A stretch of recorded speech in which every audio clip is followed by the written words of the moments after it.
सरासर झूठ बोलत जा रहलन ह। Objection overruled. मिस्टर राज, आप अपना बयान जारी रखिए। जज साहब, तब खटाक से हमरा दिमाग में एक बात याद आ गई कि कॉलेज के दिन में हमार जिगरी दोस्त मयंक हमरा से बोले रहे कि वो काजल के पसंद करेला और एक काजल भी ओकरा के पसंद करेली। पर जज साहब, हम सीधा साधा आदमी हो मेरा तेकरा देवर और भाभी के मजाक के रिश्ता समझ लेनी। लेकिन जज साहब, ई सरासर झूठ बोलने जा रहल बारन। I object my lord. हमार दरख्वास्त बा वकील साहिबा से कि इनका जे कुछ भी कहे के बा बुलैला पे कटघरे में आके कही है।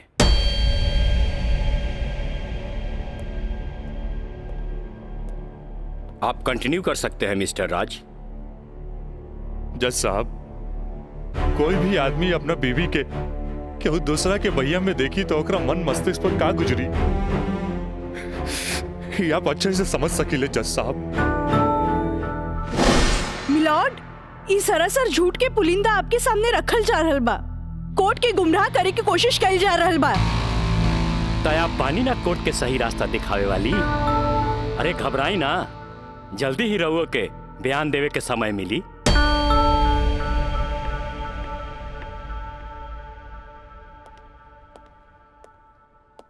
You continue, Mr. राज।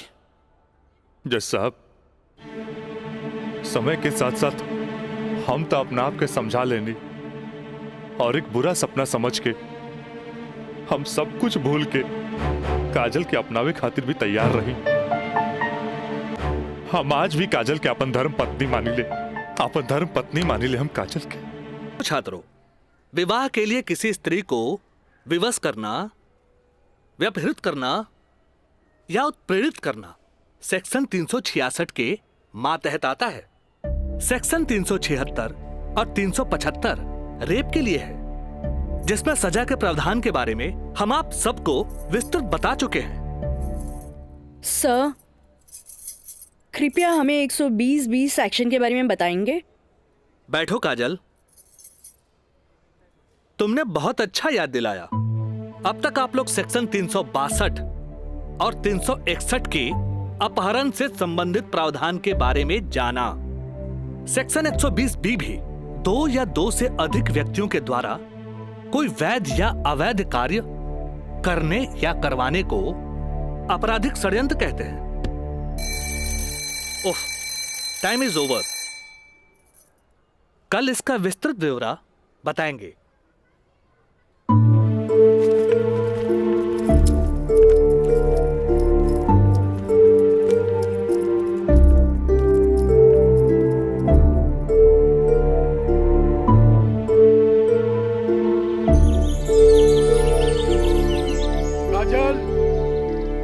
काजल, काजल, काजल। जी पापा। ये हम का सुन रहल बानी? तू 2 दिन से कॉलेज नहीं खेलू, आगे पढ़े लिखे के इरादा नहीं खेका। तू अच्छी तरह से जाने लू के खानदान में ग्रेजुएट से कम पढ़ल लिखल के अनपढ़ गिनल जाला। और तू तो अभी तक ले कॉलेज का मुंह ना देखेलू, खाली एडमिशन भइला।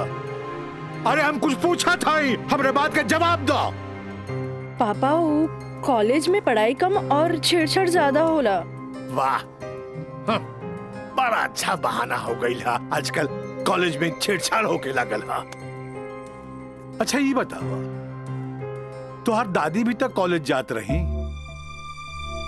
वो घड़ी इक्का दुक्का लड़की से भी कॉलेज जात रही। और जब तुहार मतारी कॉलेज जाए लगली तो कुछ लड़की लोग जात रहे। वो घड़ी भी तो लड़कन सब छेड़खानी करत रहे, और आजकल तो कॉलेज में आधे आध लड़कियन सब हो गई, तो तोरा के छेड़खानी के बहाना हो गई ला। कान खोल के सुन लगा चल, हमरा घर में पढ़ाई लिखाई खातिर कोनो बहाना ना चली, बुझलू? काल से तू कॉलेज जाइबू तो कॉलेज जाइबू, समझ लू कि ना? का समझ लू? ठीक बा, यह कि काल से हम कॉलेज जाए। गुड, ठीक है।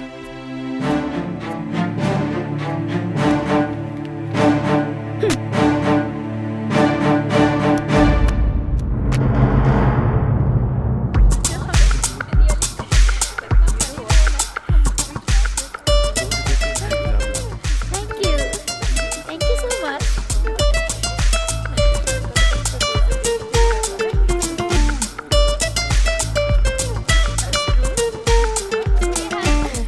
बाकी एगो बात है, आज रोज डे के मौका पे पूजा तोहर हाथ में 5 गो गुलाब बा, जेमे की 3 गो पीला और 2 गो लाल बा। एकर मतलब तोहर 3 गो दोस्त और 2 गो प्रेमी है। और हमरा देखा, हमार हाथ में तो 1 गो गुलाब है, यानी कि हमरा चाहे वाला भी 1 गो है, जेकरा हमहू चाहिए। ओ एकरा के तो देखा, एकरा हाथ में खाली 2 गो गुलाब के फूल है पीला। हाँ तो ठीक बा ना, हमरा के प्यार व्यार के चक्कर में ना रहे के। तू आपन देखा, हाथ में बंडल भर पीला गुलाब, माने कि प्यार ही प्यार बेशुमार। तोहरे के मुबारक हो। कितनो प्यार के बेशुमार करत रहा तोहनी के, बाकी रोज डे के मजा तबे आई जब हमनी के प्यारी प्यारी सहेली काजल आई है। हाँ हाँ, काजल के बगैर तो तेरा रहले ना जाला। सही कहा था। अरे हाउ देखा, काजल तो होते बिया। अरे काजल, उन्हें कहा जाता रू? हमनी कखानी से तोहार यहाँ इंतजार करत रही। तोहार तबीयत तो ठीक बना? तू 2 दिन से कॉलेज ना आइलू? तबीयत की का हुई हमार? हम एकदम ठीक बानी, बस मूड ना रहे, यही से हम कॉलेज ना आई नहीं। अच्छा ई बतावा, आज रोज डे पर एकदम तोर हाथ खाली खाली काहे बा? ना कोनो दोस्त ना कोनो प्रेमी?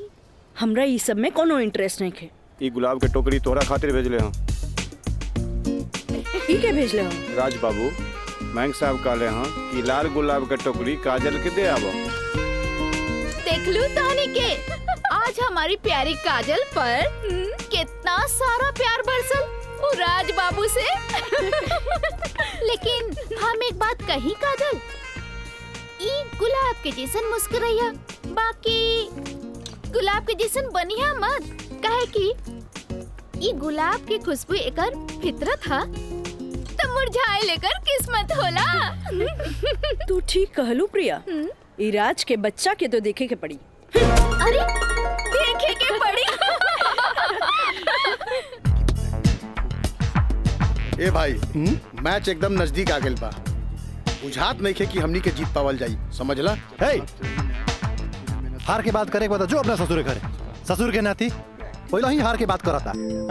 ये देखा तारे, विक्ट्री है विक्ट्री, विक्ट्री हमनी का हो। अरे पिंटू, एकरा के बता कि हमनी जीतब की हारब? जब तक हमनी के टीम में राज बा, हमनी के केहू ना हरा सकेला। केहू ना हरा सकेला।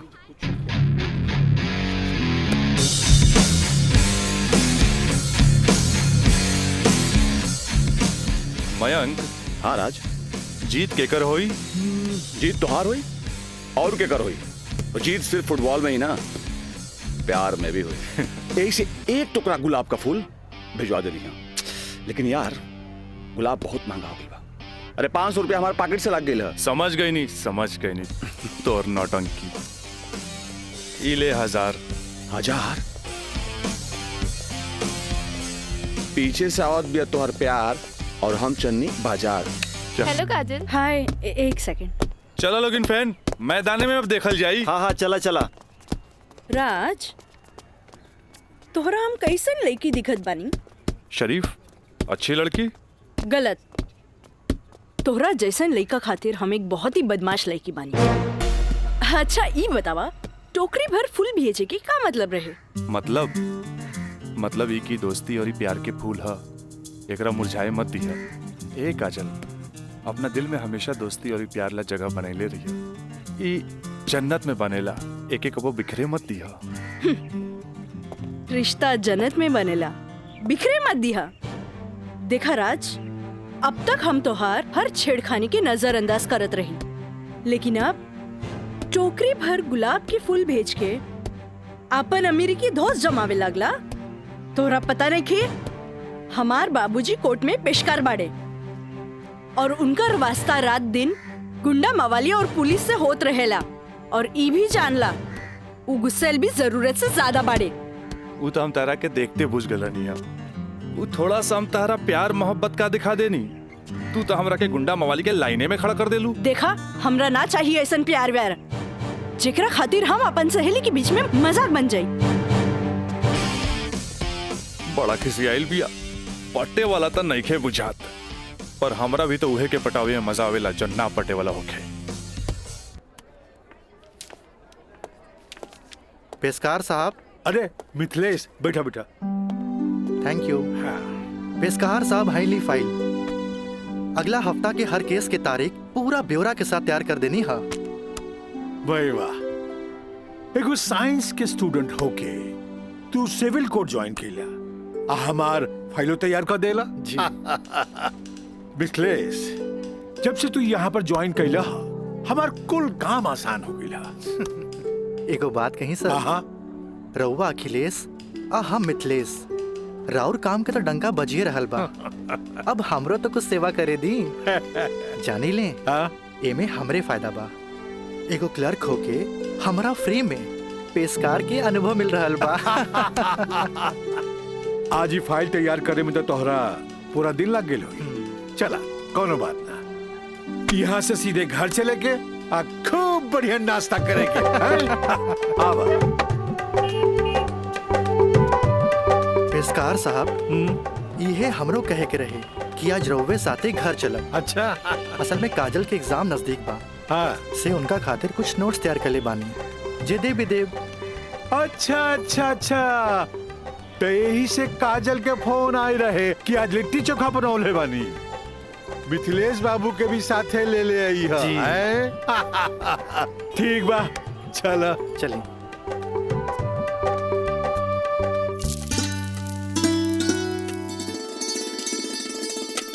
काजल।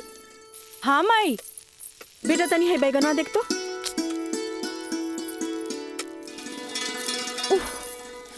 तोर भरता बन जाए ना, तनी दोनों जने के प्लेट में डाल के दिया। ठीक बा माई, तबले हम चाय लेके आवा तनी। ई लिए लिट्टी चोखा।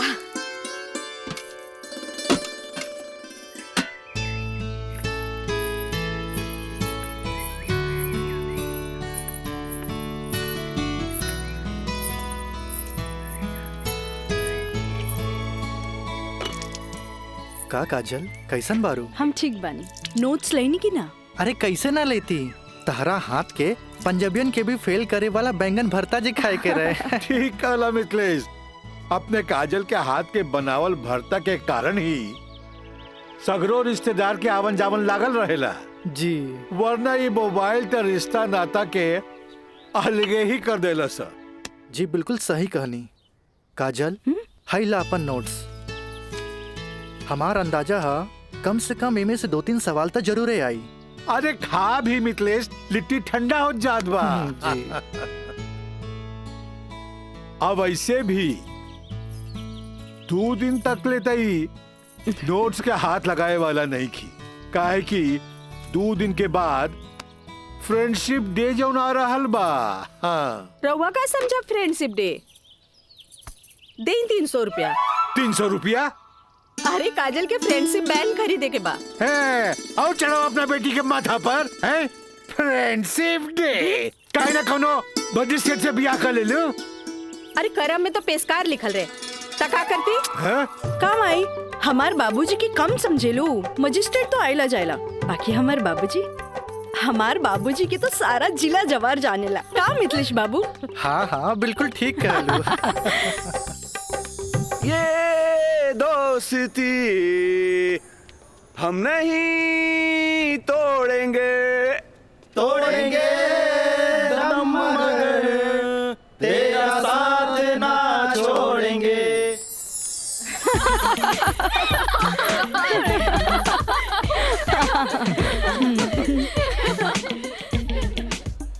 फूल बन के मुस्कुराना भी जिंदगी है, मुस्कुरा के गम भुलाना भी जिंदगी है। क्या बात है। तब मिल मिल के दोस्ती निभाना भी जिंदगी है। अच्छा, हमने के दोस्त तो बरले बानी, बाकी तू कैसन दोस्त की बात कर रहल बाड़ू, ई हमरा समझे में ना आइल। सपना, तू समझ लू का? ना, हमरा तो बिल्कुल ही समझ में ना आई। वही तो। ई का समझी, बाकी हमरा समझ आ गई। कहा तो बता दी। अरे बताओ बताओ। दोस्ती हर चेहरा के मीठ मुस्कान होखेला, दोस्ती ही सुख दुख के पहचान होखेला। वाह वाह वाह। अगर रूठ भी जाए कोई दोस्त त दिल पे ना लेवे के, काहे की दोस्ती त सुख दुख के पहचान होला। और हमार मानना बाकी अगर कोई सच्चा दोस्त रूठ जाए तो ओकरा के त मना लेवे के चाहिए। बिल्कुल सही। बाकी हम एक कर जरूरत ना समझी, काहे कि बुरा दोस्त कोयले के समान होकेला, गरम होके तो हाथ जला देवेला और ठंडा होके तो हाथ काला कर देवेला। बड़ा आए दोस्ती समझावे वाला। तू लोग सुना इनके प्रवचन, हम जाते हैं। अरे तरी रुका तो।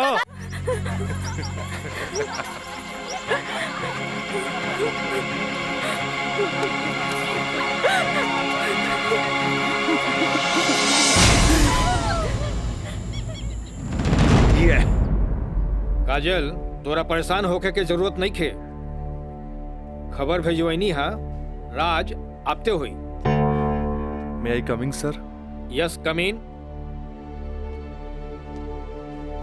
का बात बस सर, आप हमके बुलाइनी है?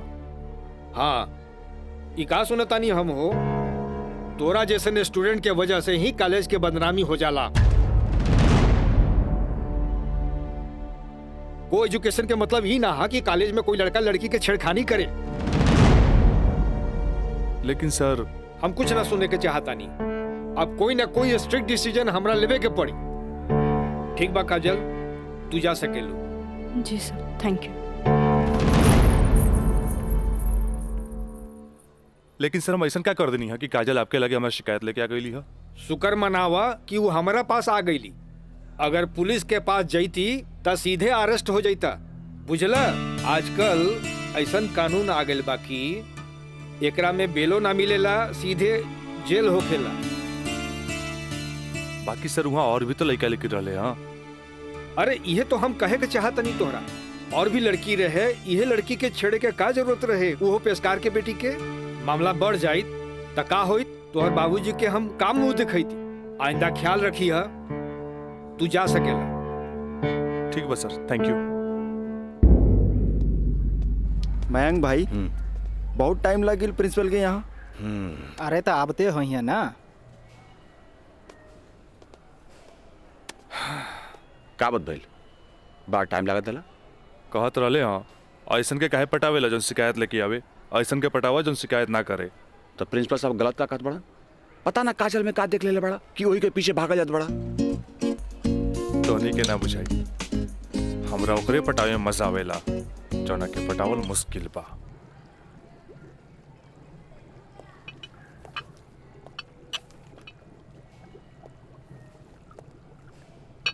क्या हो रहा है? जी सर। ए पिंकी, हाँ, रिटन एग्जाम तो बढ़िया गए, बाकी लागत है कि प्रैक्टिकल तो हमरा ले डूबी।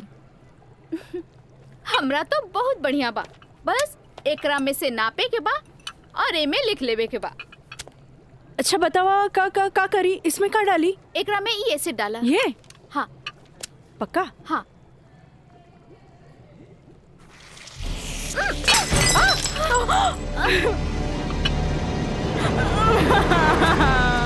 अरे काजल! काजल! Where are you going? What happened?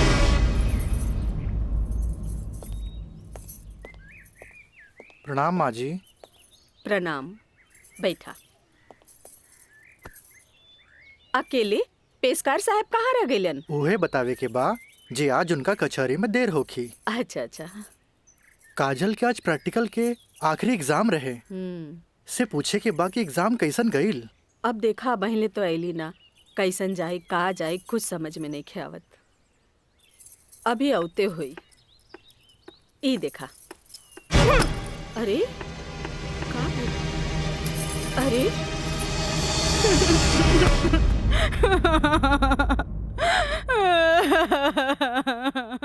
काजल, काजल, ए काजल, का भइल? अरे हमनी के अनदेखी करके यहाँ के रोवे लगलू। अरे का भइल? परीक्षा तो ठीक से गई ना? अरे बोल। प्रैक्टिकल खराब हो गए। एन वक्त में टेस्ट बुक टूट गए। हम फेल हो जाए भाई, हम फेल हो जाए। अरे का काजल, तू तो बड़ा जल्दी निराश हो जाई। अब केमिस्ट्री थ्योरी में जहाँ तक हमनी सोचले रहनी, कम से कम तोहरा के 40 मार्क्स तो मिलबे करी। अब प्रैक्टिकल में मार्क्स नहीं हो मिली तब पास होके से के रोकी? बाकी मिथिलेश बाबू, हम तो प्रैक्टिकल में छोड़ के आ गए नहीं। अरे तो का भइल? इन्विजिलेटर 0 ही दिहन ना, इतना हदीर काहे होत बारू? हाँ, एग्जामिनर अगर एकरा के इशू बना ले, अब माइनस मार्किंग करें, तब बे फेल होए के बात हो सकेला। अरे तो रो रो के हलकान भैला से का पास हो जेबू? ई देखा था, जा मुँह हाथ धो, भगवान सब ठीक करिए, जा। का ठीक करिए? अरे अब कहा होई कुछ समझ में नहीं क्या, कुछ ना बुझाता हमरा के। माँ जी, अब रहुआ परेशान मत होई, एकर थ्योरी पेपर बहुते बढ़िया गईल हा। अरे तो तुहार गाइडेंस रहे तबे ना। अरे साइंस के स्टूडेंट रही त गाइड कर देनी, एमे का। ता ठीक बा, अब तू ही समझावा ओकरा के। ठीक है। आई लघु हो जा चुप। भैया एक सैंडविच लाइए। हाँ हाँ ले।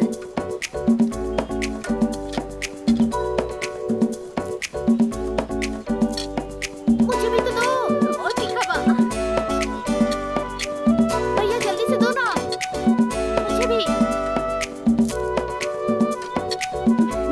लेकिन छोला थोड़ा ठंडा हो गया है ना? अच्छा बा, ठीक बा। भैया रायदा, अब हमरा के चाहिए बस। अरे खाना यार, कहे अभी से एग्जाम में फेल हो गए लुका? हाँ, कहे चिंता में बड़ू हो? हाँ, चिंता ना रही का, तोरा नहीं के। Excuse me girls. काजल, तू तो बुझाता कि अभी लेक हमरा से नाराज बाड़ू। अरे नाराज तो हमहू रही तारा से, और हमरा हमार दादाजी के सिखावल एगो बात याद आ गई।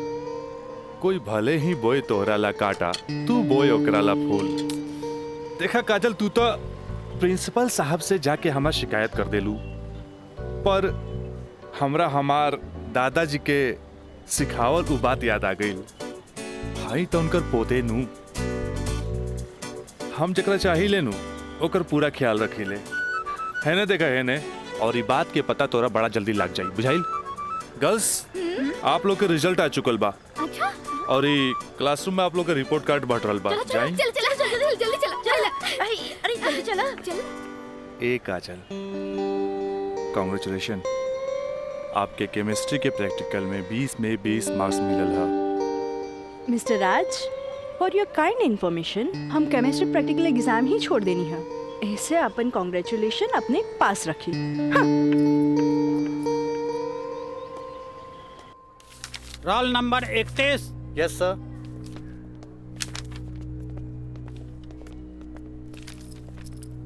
Roll number 32। Thank you sir.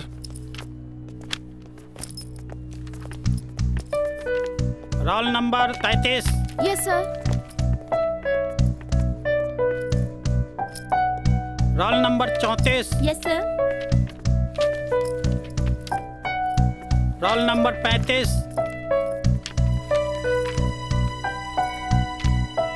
Roll number 36।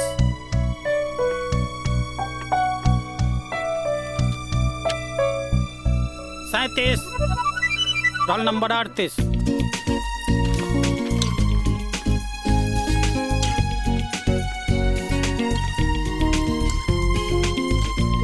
है ना? देखा है ने, और ये बात के पता तोरा बड़ा जल्दी लग जाए, बुझाइल? ए पिंकी पूजा, हाँ, का ई देखना, हमरा के सच में केमिस्ट्री प्रैक्टिकल में 20 में से 20 मिलल। ई जरूर राज के कारनामा है, काहे कि ये इन्विजिलेटर शर्मा जी ओकर बंगले पे तो ठहरल रहलन। ओह हाय, मैं मर जावा। अगर तोहरा जगह पे हम रहती ना, तो राजा के तो रानी बन जाती। जा बन जा। तारा के देख के ना एगो बात याद आ गई। इया कहे धिया धिया, धिया कहे चिया चिया। एक हवा जौन तहरा पे जान छिड़केला और एगो तू हा जौन एकरा के ठेंगा दिखावतिया। अच्छा चला चला, हम तो परीक्षा में पास हो गए नी, ये हमरा खातिर बहुत बड़ा बात बा। पापा देखिए तो बहुत खुश हो जाइए। हाँ चला चला चला।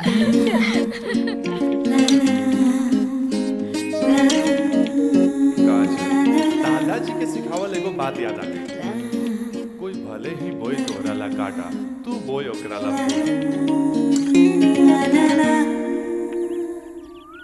ई ले। अरे भाई अपोजिट टीम आ गई बा, हमनी के का होई? अरे आ गेल त का भइल हो, अभी तो टाइम बानू मैच में। टाइम बा त का एहिजे बैठ के टाइम पास करबा। ए जब हमनी के मैदान में जाएम नु तो देख के थर्रा जाइलो, ठीक बा? अब चला जौन होई तो मैदान में देखल जाई, उहे देखल जाई। चलो राज भाई बॉल दे। तोनी के इतना हड़बड़ी बना तब बड़ा सन हम आवा तानी। चलो लोग चलो आवा।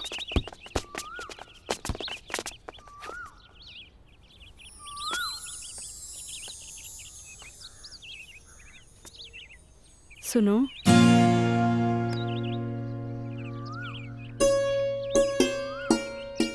सॉरी राज, हम तोहरा के गलत समझनी, लेकिन तू तो सच में दिल के राजा बाड़ा। और तू ये राजा के दिल के रानी। ए काजल, हम तारा के बहुत चाहेनी। Thanks for chemistry practical marks. WhatsApp number मिली का? व्हाट्सएप? हाँ ठीक बा, ले ली। 8291 71 7752। 8291717752।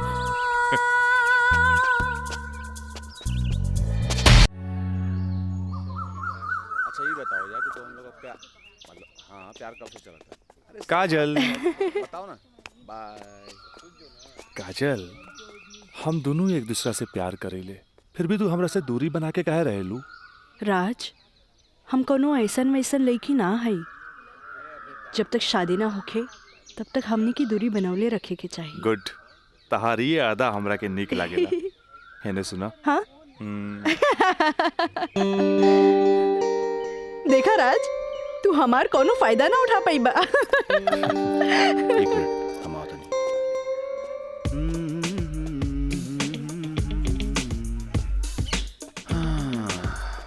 राज यार एगो बात बताई। काजल अब यार हमरा के भी अच्छा लगे यार। हम एगो बात बताई।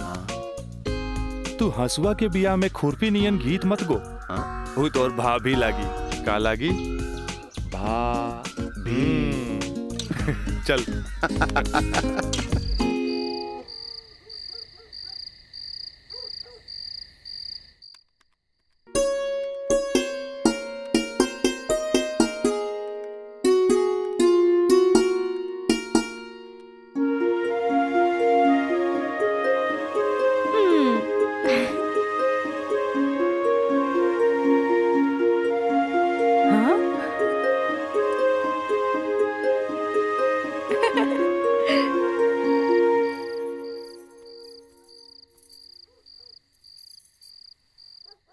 घर के सब काम निपटा ले लू? हाँ,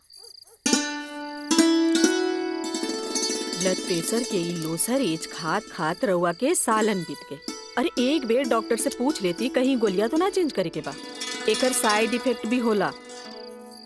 एक बेर हमार बाबूजी के पैर ऐसे ही सूज गए रहे, जब गोली चेंज भइल तो एकदम ठीक हो गइल। तू हमार कितना ख्याल रखेलू? अच्छा ये बतावा, तू अपन थायराइड के गोली खा लू कि ना? अरे कहाँ खाइला, 3 दिन से तो वो खत्म हो गइल बा। का गोली खत्म हो गई? तू हमरा का बतैलू ना कि गोली खत्म हो गई? अरे तू मरबू, तू एक दिन जरूर मरबू। फिर हमरा से ये ना कहिया कि हमार ख्याल ना रख ले। अरे जब मरिए जाए तो कहा बोला? तू का चाहेलू? हम जिए थे जी मर जाएं? हैं? तो हाइला, आज के बाद हम हो दवाई ना खाई। और पारा चढ़ गई। हाँ? तलवा के लहर माथा पर चढ़ गई। अरे तलवा के लहर माथा पर ना चढ़ी तो क्या हुई?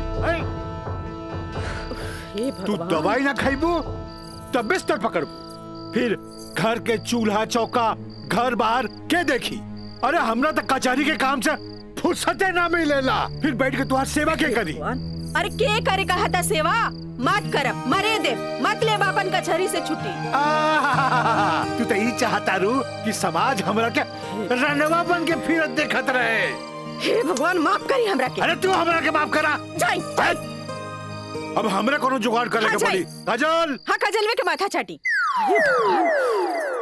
काजल काजल जी का करता रू? पढ़ाई करत रही, वो इंटरनेट से कुछ नोट्स लेत रही। ठीक है काजल, तो क्या हमार के लिए आज से तो हाथ ड्यूटी है कि तू अपना माई के रोज भोरे भोरे थायराइड के गोली देबू। अरे वो तक खुद मरी है और हमने सबके बीमार दी है। कॉलेज आयलू ना? जी बाबूजी, लाइब्रेरी में पढ़ाई खातिर कल संडे है, फिर भी हम जाए। ठीक ना बाबूजी? गुड, वेरी गुड, ऐसा ही पढ़े के चाहिए, तब तरक्की करबो।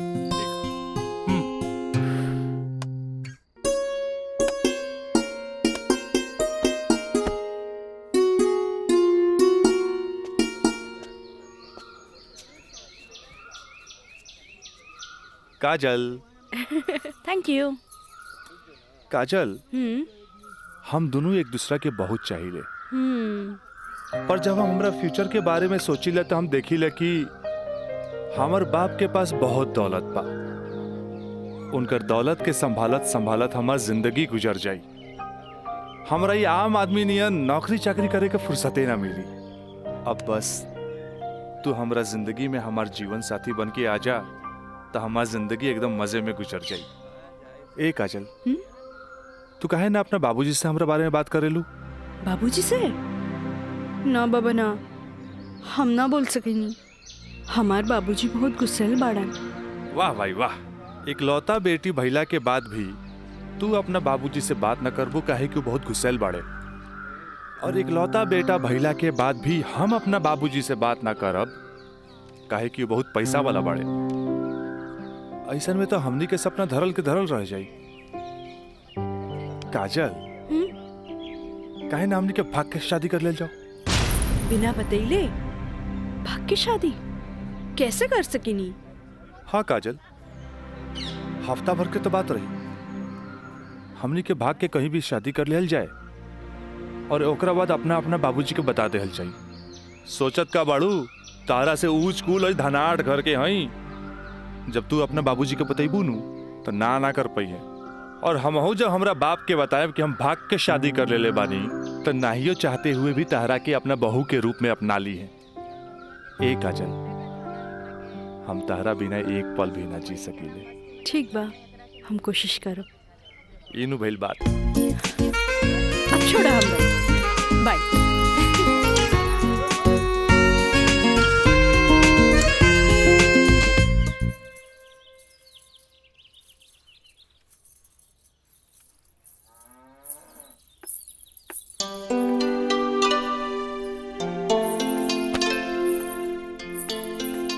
काम आई थोड़ा सा आराम नहीं किया होत का? जब देखा काम का सिर्फ काम ही करबू। हमारा आराम के छोड़, ई बता हमरा से तोरा के का काम पड़ गई जे हमारा आराम के सोचे लगली? काम आई, हम तो हमेशा सोचनी ना माई। कॉलेज से एक हफ्ता एक्सकर्शन खातिर हमनी के हजारीबाग जाए के बा। हम डैडी से ये बात नहीं के बोल सकत, परमिशन दिला दे ना माई प्लीज। हमरा के मजौवा के समझ ले ली का? हाँ, अरे हमहू ग्रेजुएट बानी, ई होली में तोरा के कौन कॉलेज लेके जाता? वो होली तो मार्च में पड़ी, अभी तो फरवरी चल रहा बा। एक के हफ्ता की तो बात बा माई, प्लीज माई प्लीज। अच्छा, तोर बाबूजी आज ऑफिस नहीं खे गइलन, मिथिलेश के संगे बैठल बाड़े। कौनो शादी में जाए के बा, चल कोशिश करत हन। थैंक यू भाई, थैंक यू। मिथिलेश, वो कहल जाला ना कि हाकिम के अगाड़ी या घोड़ा के पिछाड़ी ना रहे के चाहे, हैं? मजिस्ट्रेट साहब के इकलौती बेटी के बियाह, यही से हम खुद चलता नहीं तो हम न्योता तोरे हाथे भिजवा देती। अरे रउआ चलती तो उनको भी खुशी होत। हाँ, लेकिन हाँ? ई का कहतिया? का कहतिया? अरे कॉलेज टूर पे एक हफ्ता खातिर हजारीबाग जाए चाहतिया। ये एजुकेशनल टूर आके पिकनिक? एजुकेशनल टूर? अच्छा। बोली ना। ये तो निम्न बात हो सर। स्टूडेंट्स के बाहरी दुनिया देखल उतने जरूरी है जितना विषय के ज्ञान। ठीक है, एजुकेशनल टूर है तो मैं अलाउ करता नहीं, बाकी नो मटर गस्ती, ओनली पढ़ाई। जी पापा। ये बतावा ये सब में कितना खर्चा आई? 2-3 हजार पापा। तू हमारे से 5,000 ले ला, ठीक है? थैंक यू पापा। चलो तू हमरा के दिखावा कि वो न्योता के कागज तैयारी हाँ, के लिए बांध देले बानी। चलो आए। पिछले हम आवत है, बैठो। जी सर जी। Thank you so much Mithilesh बाबू। अगर रउआ ना बोलती तो ये हरगिज ना मानतन। अरे वो तो हम तुहार मुंह देख के साथ दे देनी। जा मजा करा। कैसन लागल? वाह, सो ब्यूटीफुल। ये कहाँ लेके आ गई ला? पहले चला था तब ना पता लगी। उतरा। अरे स्टैंडवा कहाँ चल गई?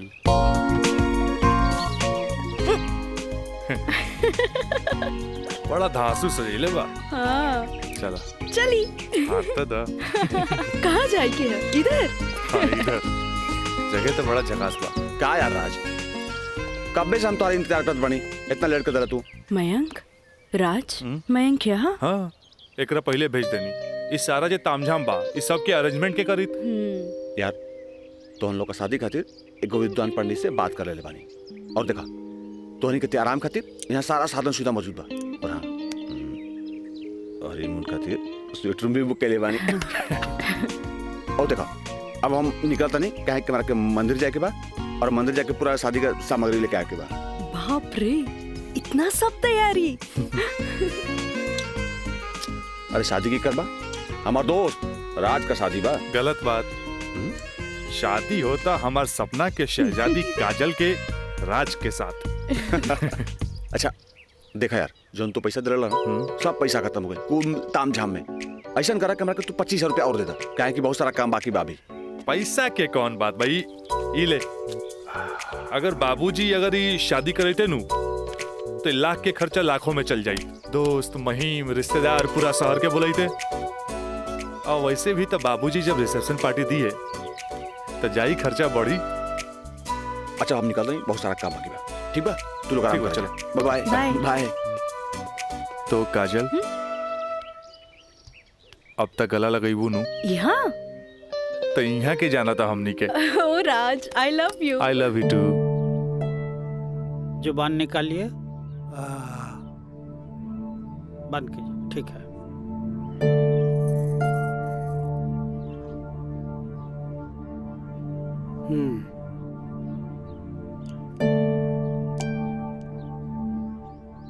सांस लीजिए और जोर से।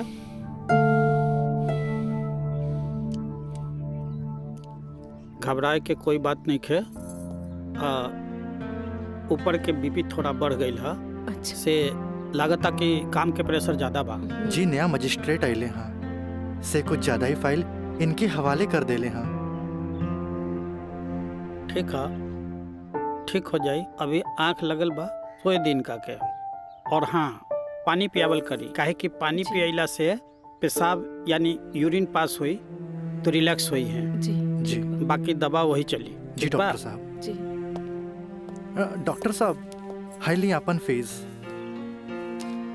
ई का करतानी, जे आदमी पेशकारी में हमरा से कहियो फीस ना ले ले, उनका से हम फीस ली रह दी। डॉक्टर साहब। Thank you, thank you. प्रणाम डॉक्टर साहब।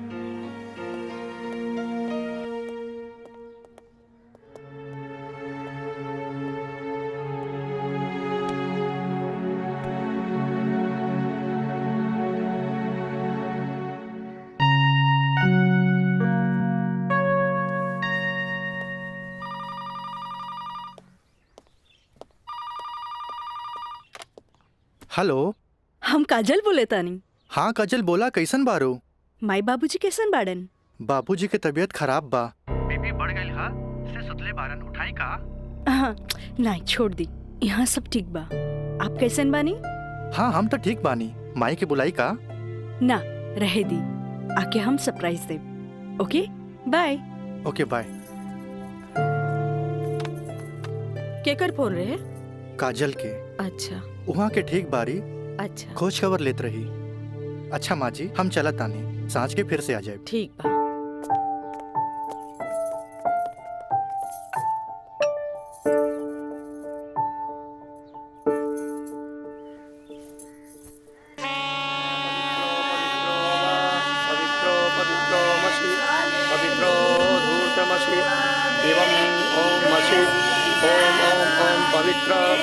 पवित्राः केशवाय माधवाय सर्वेश्वराय अपितु स्वाहा तत्पुरुषाय स्वाहा।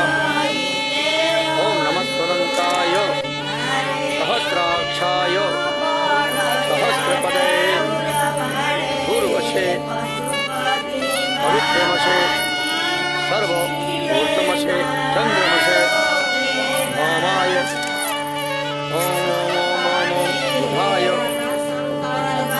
ओम पवित्रो वा पवित्राय नमः सावित्रे नमः पवित्रे नमः तत्पुरुषाय सर्वेश्वराय नमो नमः। ऊर्ध्वमशे पवित्रमशे सर्वमशे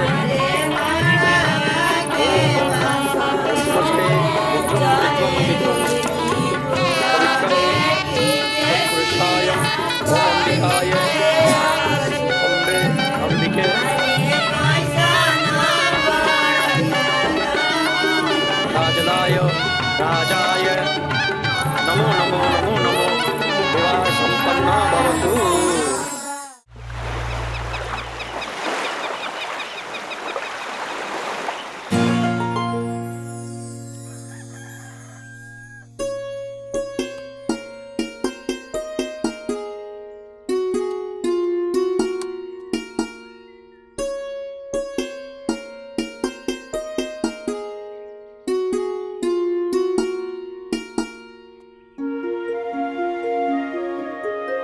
काजल, काजल,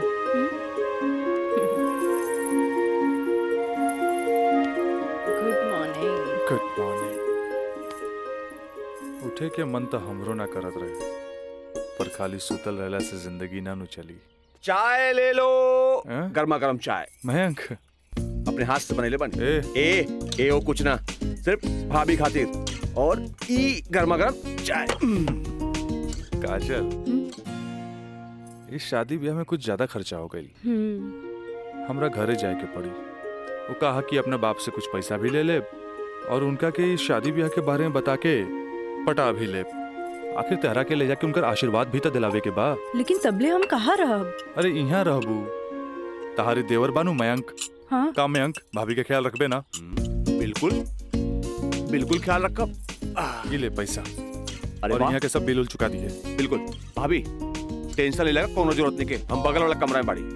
और हाँ, तू चाय पी के फटाफट फ्रेश हो जा और जन खाए पिए गई ऑर्डर दे दिया। ठीक ठीक बा। और हम रात के छोड़ के यूं आवता नहीं। तू चल, हम आवता नहीं। चल। ए काजल, अरे हेने आवा। कल साझे लिख के तो बात बा, हम यूं गई नहीं यूं आई नहीं। और वैसे भी अब तहरा बिना हमार मन कहा लागी। अब जाई भी और जल्दी आई। ठीक बा।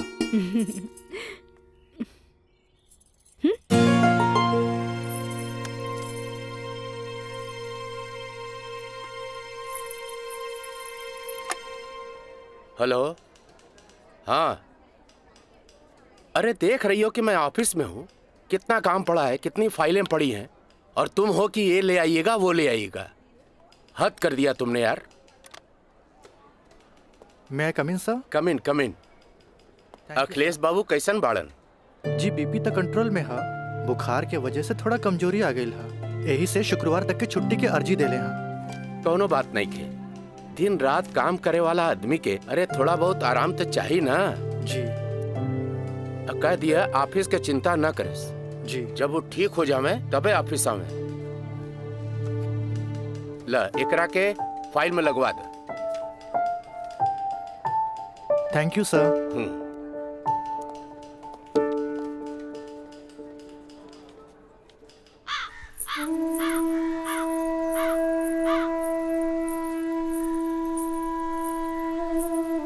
अरे भाभी, आइए बेटी। भाभी का बात बा? बड़ा परेशान लागत बानी। हम राज के फोन लगा लगा के थक गए नहीं।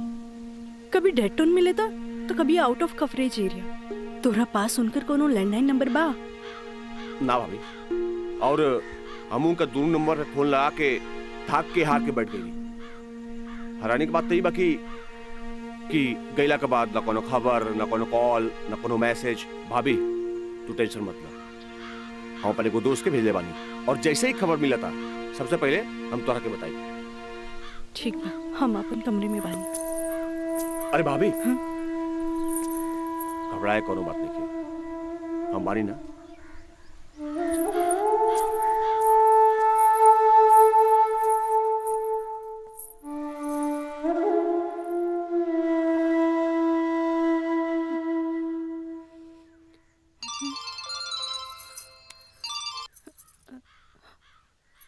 काजल, ट्रिप कैसन जा रहल बा? ट्रिप ठीक बा। का बात बा? तोहार आवाज में खनक नहीं खे? नहीं, ऐसा कोनो बात नहीं खे। हमार मतलब सब ठीक बा।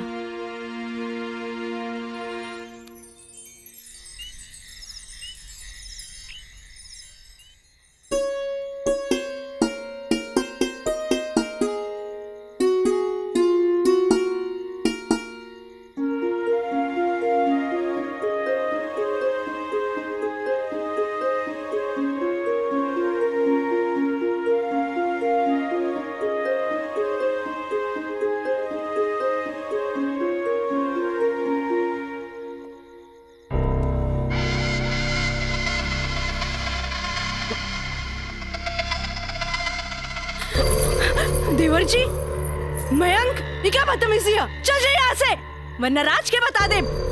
किसे? राज से? राज से? वो भाग गए? हाँ? आवेला नहीं के? हाँ? तोरा क्या पता? हाँ? ये भी कुछ हो रहा बना? सब ओकरे प्लान के तहत हो रहा बा। वो तो तोरा के भोग के और भौरा जैसन चूस के भाग गए। काजल, पता बा, जब तो के पहला बार देख ली तो पहली नजर में हमके पसंद आ गई और हम तो के दिल से चाहे लगी।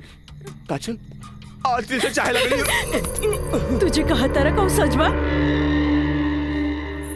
सच ना, 16 आना सच बा। ये बात हम तुझसे बहुत पहले बता देती, लेकिन क्या करी, ये मेरी हमार मुंह बन के तरस। देखा, तू गरीब, हम गरीब, हम तो क्या अपने काजल?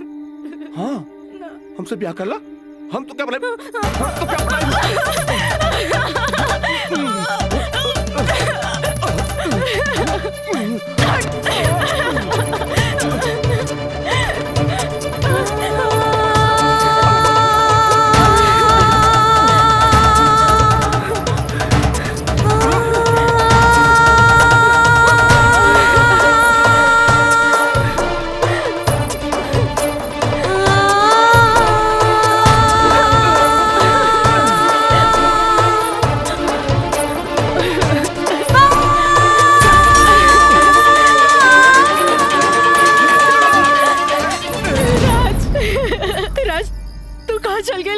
छोड़ के ये मयंक तो और काजल के बर्बाद करेंगे चाहत रहे।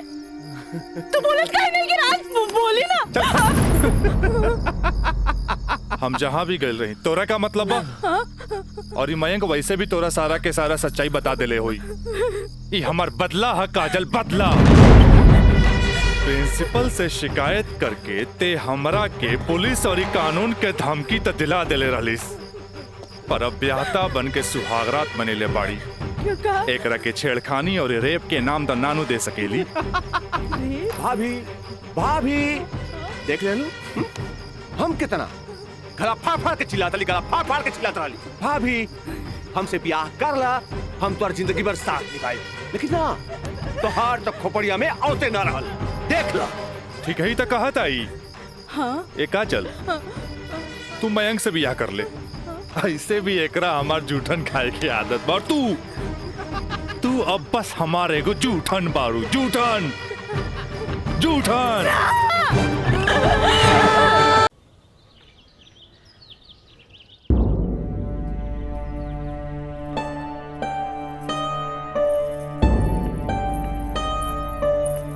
काजल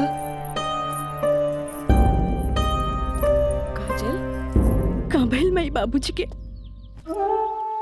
अरे ई ठीक बाड़न, दवाई खा के सुतल बाड़न। रुका हम उठा देता नहीं। ना मैं रह दे, आराम करी दे।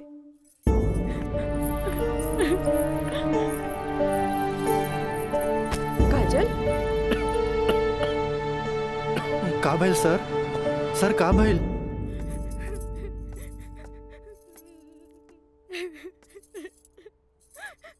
काजल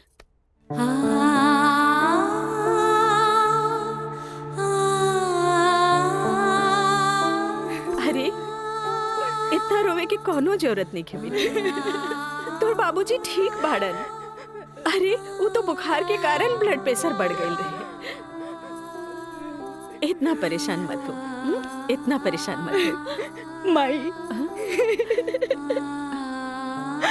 हमरा से बहुत बड़का गलती हो गई। हम एक्सकर्शन में ना गए रहे, बल्कि हम अपन बॉयफ्रेंड के साथ गए रही। और वो हमरा के दगा दे गए।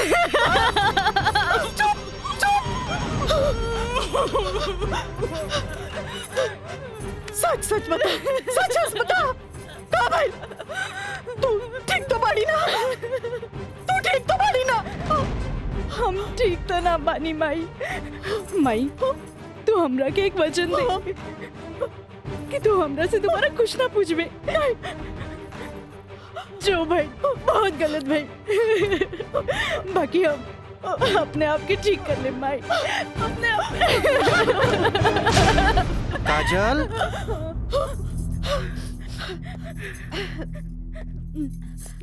काजल बाबूजी तोरा के बुलावत आ रहे। चल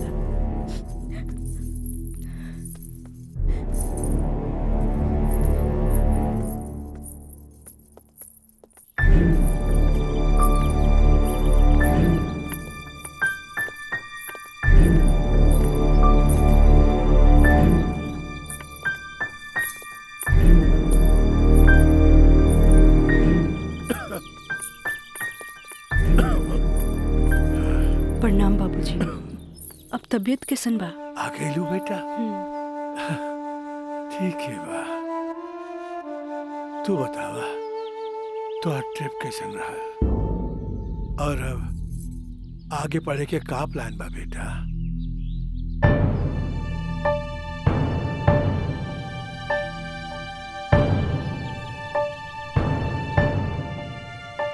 बतैलू ना बेटा?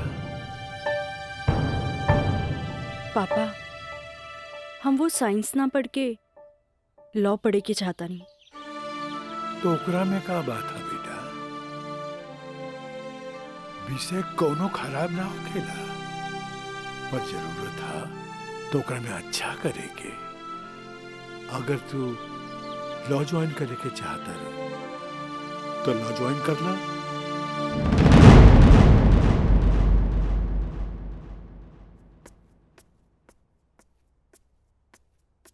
का काजल बेटिया तबीयत ठीक बानू?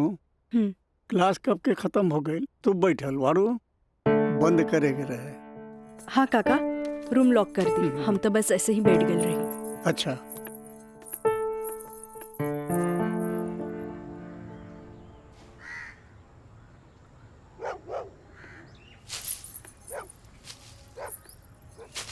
काका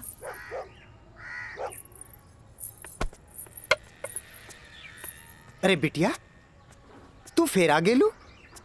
अरे हम कई साल से देख रहल बानी कि हर 3-4 महीना पर तू आ जालू। पर बिटिया राजा तोहरा से नइखे मिले चाहता।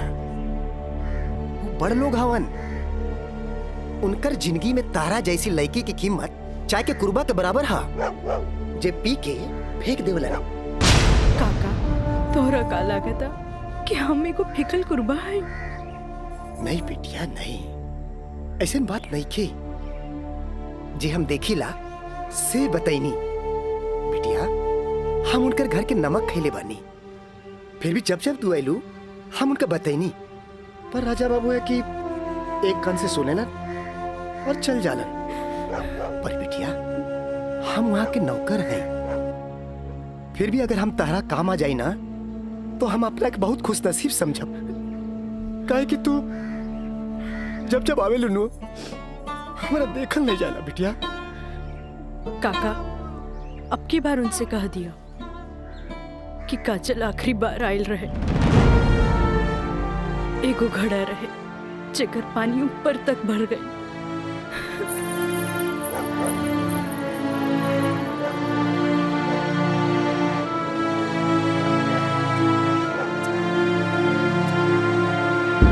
मैडम जी ये कुछ बिल है, कारपेंटर बिल है, ये टेलीफोन बिल है और ये लाइट बिल है और कुछ वगैरह वगैरह काफी बिल है, आप देख लीजिए। माँ ये मैनेजर साहब तारा के महीना भर के बिल और खर्चा के हिसाब दे देले। अब तू उठबू, उठ के जईबू, अलमीरा खोलबू, चेक निकलबू, फेन आके बैठबू, तब साइन करबू। हमरा माई के कितना काम करे के पड़ी। यही ला हम सोचने की काहे ना चेकबुक वाले के हम ही आ जाई। नीमन कैला।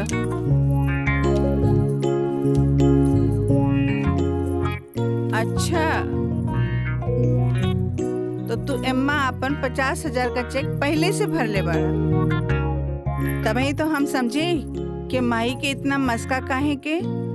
माई अब तू ही बताओ कि इतना अमीर बाप के लड़का हई तो दोस्त महीन के टाइम टू टाइम पे पार्टी तो देहे क्यों पड़ी ना। देव तो हमरा बाप के ना कट जाए की ना का मैंने सब।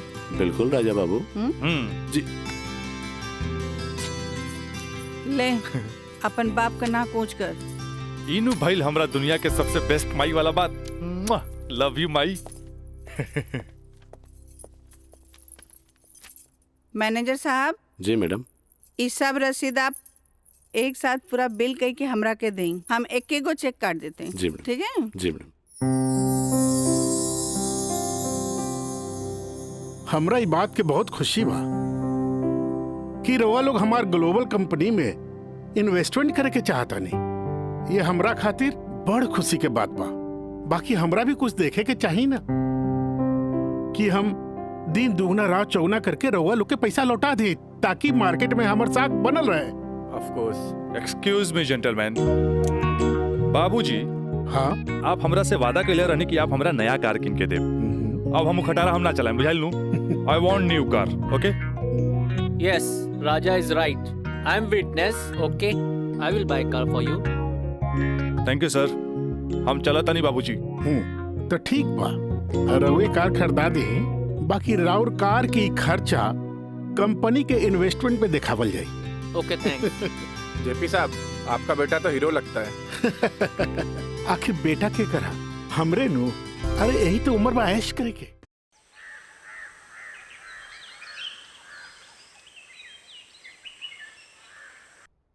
काजल जी तारा के देख के हमें 4 साल पहले के काजल याद आवतिया। याद है तारा के मिथिलेश के साथ डरत डरत तू हमरे चेम्बर में आ ललो लॉ कॉलेज में एडमिशन खातिर हैं। ई कानून के पढ़ाई कैसे एगो लड़की के बहादुर और समझदार बना देवेला। काजल हम चाहता नहीं कि पहला केस तू खुद अपने लड़ा, कैसन रहे? लेकिन सर तू घबरा मत, हम तारा बारे में केहू से कुछो न कहनी है। देखा ये वकील लोग अपने क्लाइंट का सिक्रेसी अपने साथे चिता में ले जालन। बैठा। हाँ तो केस ये है कि मुवक्किल एक गरीब लड़की है जेकरा के शादी का झांसा दे के पहले भोगल गए और बाद में जूठन की तरफ फेंक दी। वो दहेज के केस न कर सकत रहे काहे कि वो गरीब रहे। वो रेप के केस न कर सकत रहे काहे कि वो अपने घर वाले के मुंह पर कालिक न पोते के चाहते। प्रताड़ना का केस भी न कर सकत रहे, काहे कि वो घर में कबो रहली नहीं। अब वही मुवक्किल का केस तोहके लगे। अब वही गरीब लड़की का केस एक पढ़ल लिखल समझदार वकील के लड़ेगी। काजल, हमरे नजर में तू एक मर्द लड़की बाड़ू। हमें फख्र बा कि तू हमारे असिस्टेंट बाड़ू। आई एम प्राउड ऑफ यू बेटा। जी सर, थैंक यू।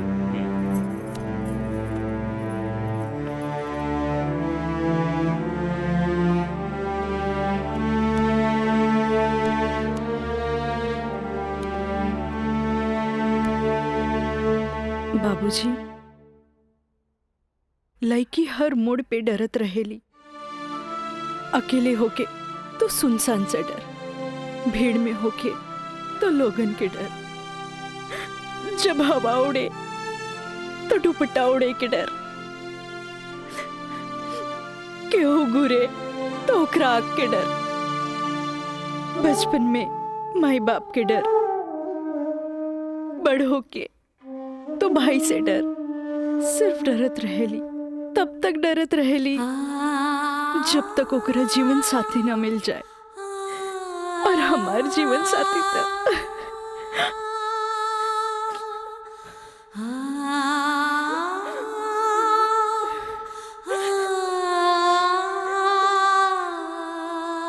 बाबूजी, आज हमार पहला केस बा, राउर आशीर्वाद चाहिए। काजल, माई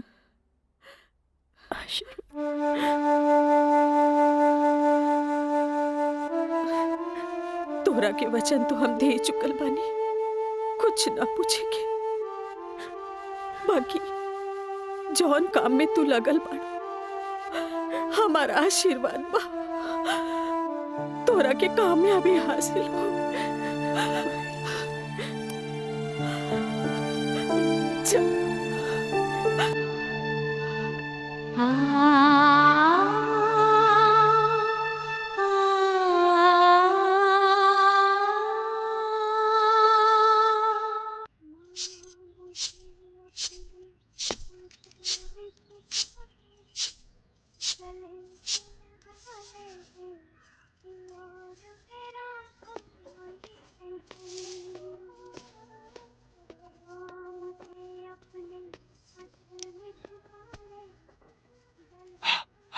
माई, हमरा के 7,000 रुपया चाहिए, नौकरी का फार्म भरे के बाद। का है वो तो हाथ दोस्त राजा, वो ना करेगा तोरी मदद। भाई, अब हमारा के केहू को मदद की जरूरत नहीं है, खुद नौकरी करे के बाद, कमाए के बाद, कुछ बने के बाद। यही तो हम कहा था नहीं, उम्मीद हो चलल, नौकरी ना करबे तो कौन बाप अपन छोकरी तोरा से ब्याही। हमरा का, हमार जिंदगी के का, आज है कल ना रहे, फिर बहुत हो गए भाई, चल पैसा दे। दे पैसा, तोरा से मुंह लगाए बेकार है।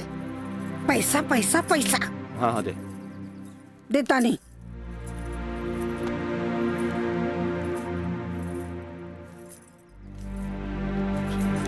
कितना? हम गिन ले ली, दे 500 और दे। ना नहीं, 500 और दे। का है? 3,500 चाहिए। देनी ना। चल अब ठीक काहे मांगता रे? चल जा, पैसा चाहिए। एक बात कही, तू दुनिया का सबसे अच्छा माई है। चल मैं चलता रही।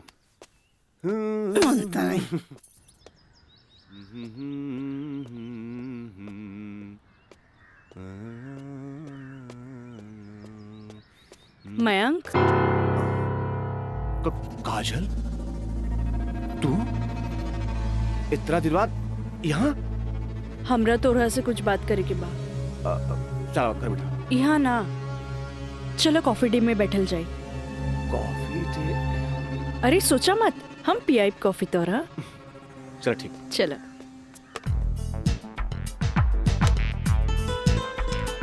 इला। Thank you. पिया ना।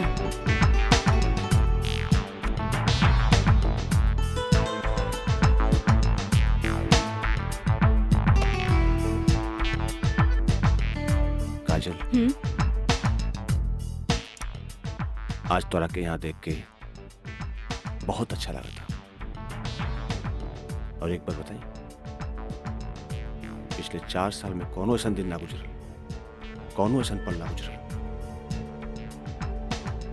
जिमे तुके याद ना कैलो का।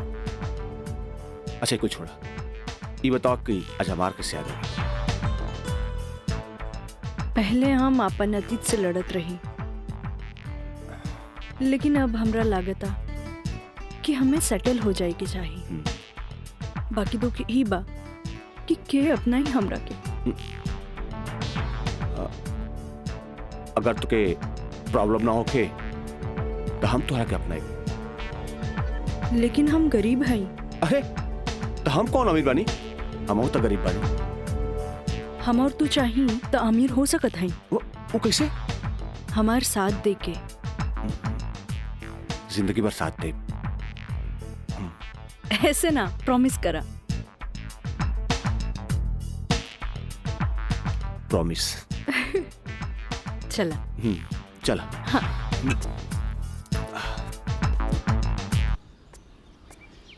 मितलेश जी, कोनो देर तो ना भइल? अरे ना बाबा, पहले ई बतावा भइल का? मयंक से साथ देवे की वादा ले लेनी है। अब तू अपन मिशन में कामयाब जरूर हो जाएगी। आगे देखी, लेट्स गो। सुनी, एगो बात कही, सब कुछ जलना के बाद भी आप हमें हेल्प करत हैं, ऐसे हम कबो ना भूल सके। पहले तो ना, पर अब सोचे लगनी है कि जिंदगी के हर लम्हा में आपके जरूरत पड़ी। चल आप चली, तोरा घरे छोड़ दी।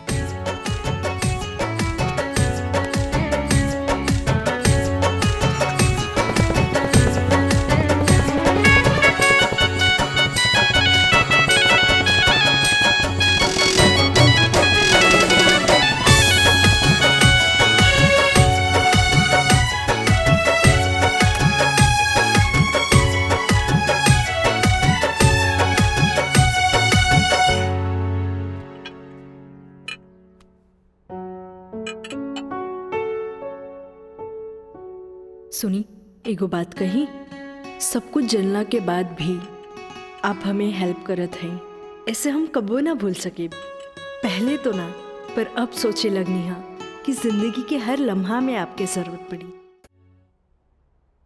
खाना लगा दी? ना भोला, आज तक ऐसा ही पेट भरल है। आज ना खाई बपने? ना। ठीक बा।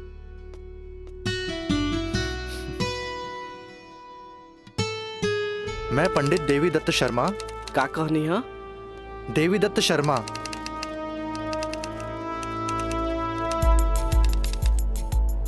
सत्रह मई के भाईल। अच्छा भैया तनी जल्दी करी, देर होता। ली।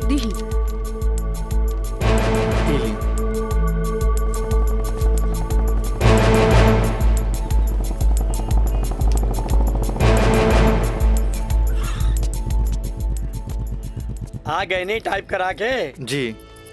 लाइन दस्तखत हम कर दी। एली।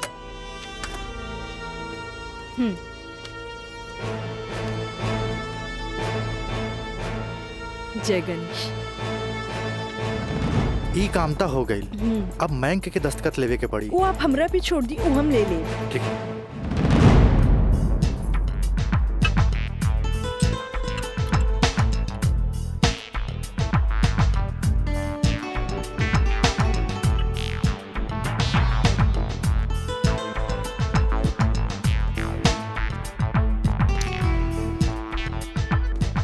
हेलो। हाय। सॉरी यार, आवे में थोड़ा लेट हो गया। अच्छा यही देखा, हम तो खातिर काले कैल वाले। अच्छा पहले चाय पिया। इला।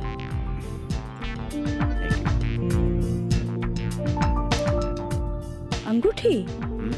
सोना के? हाँ। वो है इतना हल्का? मन तो रहे कि हीरा के लेके आई थी, लेकिन का करे, पैसा का तंगी। अच्छा ई बतावा, खुशहाल जिंदगी जिए खातिर तोहरा कितना पैसा चाहिए? 20 लाख। अगर हम तोहरा पूरी 50 लाख दी तो कैसन रही? उसे ही रही। समझ ला अनार के आंख मिल गई। तो चला फटाफट ई पेपर पे साइन कर दे। अरे पढ़ा मत, यही से हमनी करोड़पति बन जाए। हाँ ल ठीक है। डॉलर भी कदम तो गिरब तो हर बहिया में ना।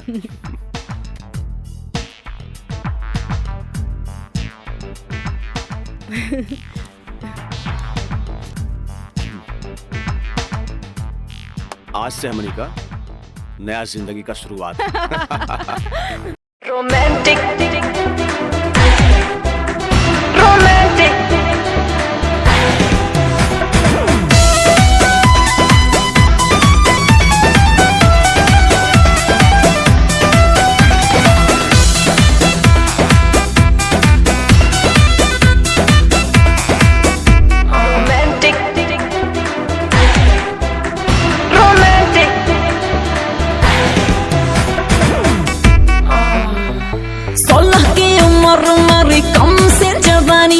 खोज रही हूँ ऐसा मुंडा जो हो खानदानी। हाँ 16 की उम्र मेरी कम से जवानी, खोज रही हूँ ऐसा मुंडा जो हो खानदानी। इंग्लिश नहीं चलेगा ना चलेगा हॉटी, तो कैसा चलेगा? रोमांटिक रोमांटिक रोमांटिक रोमांटिक मर्द से करूंगी मैं शादी, तभी तो साले साले बढ़ेगा आबादी। रोमांटिक मर्द से करूंगी मैं शादी। मीना, मंजू, रेखा, कस्तूरी के डांस देख के कुछ समझ में आयल? अरे सरकार के देख के बाजार बदल जाला, बाजार के देख के साहूकार बदल जाला, आ घोड़ा के देख के सवार बदल जाला, शिकारी के देख के शिकार बदल जाला। ऐसे ही मेहमानों के बदले पे सत्कार कभी बदल देवे के चाहिए। अरे पहले के जमाना कुछ और रहे कि मर्द नाजो आदा पर लुट जात रहे, लेकिन अब जमाना बदल चुकल बा। आज के जमाना के मर्द सबके कमर तोड़ नाच पसंद आवेला। जितने कमर हिलैबू और सीना झटकैबू, मर्द उतने जल्द तोहार दीवाना हो जाए। दिखाओ करके। अरे ऐसे ना, ये देखो। कस्तूरी बाई, कस्तूरी बाई। चाहे नसीब चाहे नसीब तक लिया। बहुत दिन बाद तशरीफ लेनी राजा बाबू। भला ऐसे भी केहू केकरो भूल जाला। आए बैठ।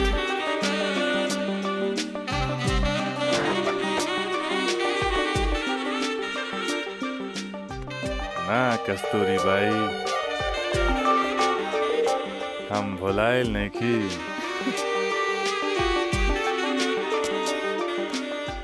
वो तो बस हमार शादी होके वाला बा, ओकरे तैयारी खातिर हम अपना माई के संगे खरीदारी में बिजी रही।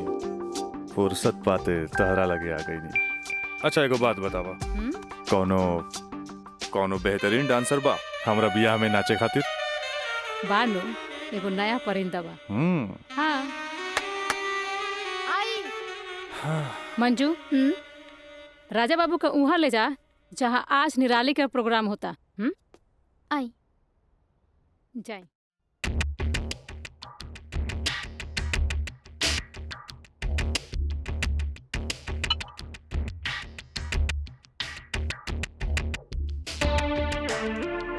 कस्तूरी, तहार निराली हमरा बहुत पसंद आई। पसंद तो आ गल राजा बाबू, लेकिन ओकर रेट तनिक कड़क बा। पूरा 5 लाख लेतिया। लाख 2 लाख तो हम तारा पे ऐसे ही उड़ा दिला, तब 5 लाख कौन बड़का चीज बा? ओकरा से कह दिया हमार बियाह में अगर कमर तोड़ नाच करी ना, हम ओकरा सोना ना जराओ हीरा के अंगूठी देव, उहो अपना तरफ से। और बाकी के रिश्तेदार जे ओकरा पैसा दी हैं वो अलग बात। एक कस्तूरी, हीरा के अंगूठी केहू ऐसे ही ना देवेला। अच्छा, तो ऊ रवा दिलो दिमाग में इतना घुस गई बिया। अच्छा एगो काम करब, तनी हेने लावा। हमरे तरफ से ईला। हाँ डैडी, का बात बा? तू जहाँ बाड़ा जल्दी से चल आवा। ठीक बा, हम अभी आवतानी। बड़ा कमजोर पर और ना मुराद इश्क ऐसे उतारे के जाम लहले बगल चल देनी। हाँ कस्तूरी भाई, डैडी के कुछ जरूरी काम आ गइल बा, से जाए के पड़ी। ठीक बा, अब डैडी के फोन आइल ह तेमे हम का बोली। चला तनी, बाय।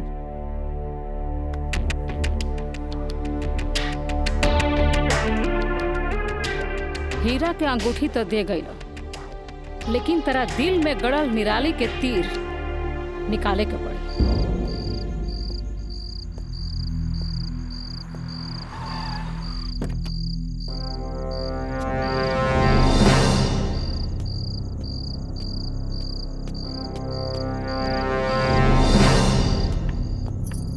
क्या बात बा डैडी, इतना अर्जेंट में क्या बोले नहीं हमरा के?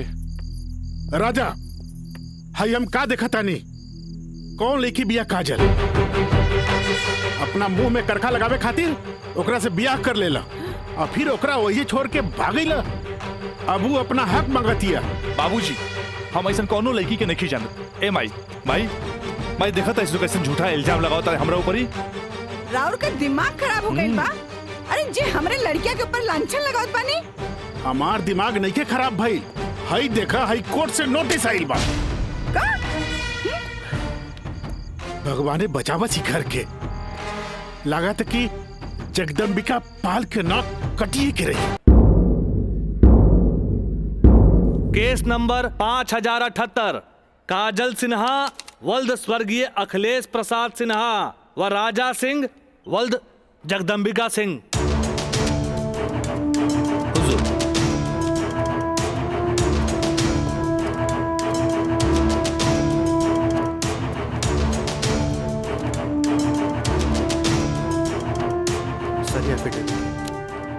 केकर? गवाहन के। अच्छा ठीक है, चल बेटा। मिलॉर्ड, असल में ये एक अमीर आदमी के प्रताड़ित करे वाला केस है। साथ में पढ़े वाला 2 बालिग दोस्त के आपन मर्जी से हम बिस्तर होए के केस है। I object my lord. हमार फाजिल दोस्त एकदम बेकार का बात कर रहल बड़न। सच्चाई तो यही है कि हमार मुवक्किल काजल का बिया राजा के साथे बाकायदा मंदिर में भैल रहे, और यह 2 गवाहन के एफिडेविट। एगो राजा का सबसे खास दोस्त मयंक और दूसर बियाह कराए वाला पंडित। आप देख ली। 4 साल बाद हमार फाजिल दोस्त के मुवक्किल कहाँ रहले?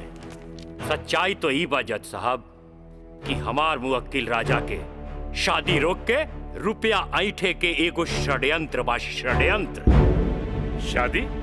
कैसन शादी?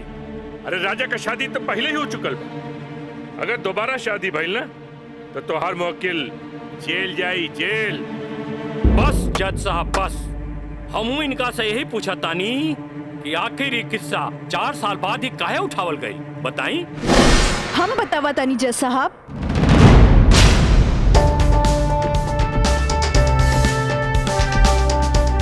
हम बताई।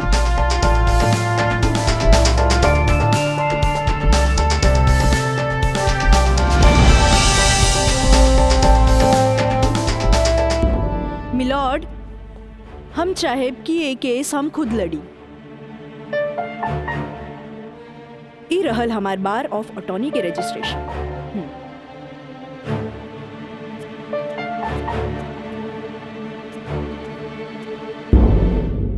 ओके, you can proceed. Thank you sir. आशीर्वाद दी। खुश रह। चल। मिलॉर्ड, बचाव पक्ष के वकील बार बार पूछा तारे कि 4 साल हम कहाँ रही। मिलॉर्ड, 4 साल इनके मुवक्किल राजा जैसन तमाम मुजरिमों के सजा दिलावे खातिर ई चोंगा बहुत जरूरी रहे।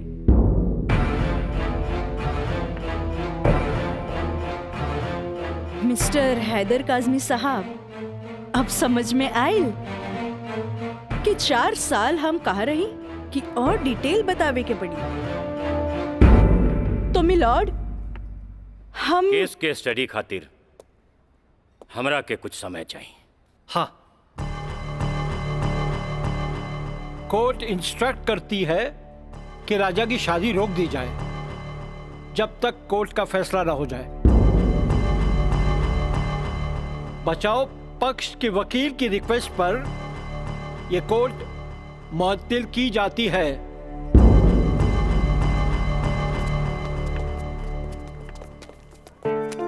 बहुत सही खेला। देख के घबरा गई,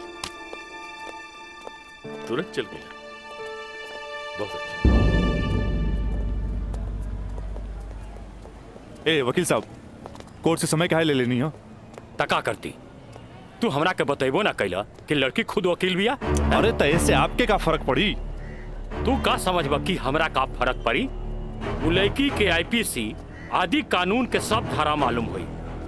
एक खातिर हमरा के जीरा में सावधानी बरते के पड़ी। खैर तू चिंता ना करा, अब अगला तारीख लेवे दा हमरा के। वकील साहब, अगला तारीख रहुआ जल्द से जल्द ले लिहल जाओ, और रहुआ पैसा के चिंता एकदम न करब। हम पैसा के चिंता ना करब, अगला तारीख जल्दी ले हम। चलो चलो बाबूजी, चलो चलो।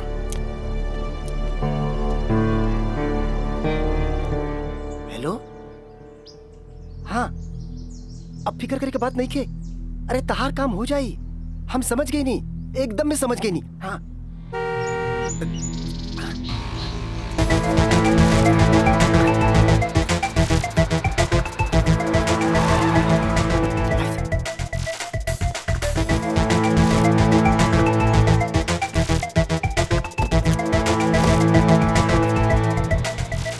हटा ना, ये पाइप पे कर दिया। रखा था नहीं, रखा था नहीं।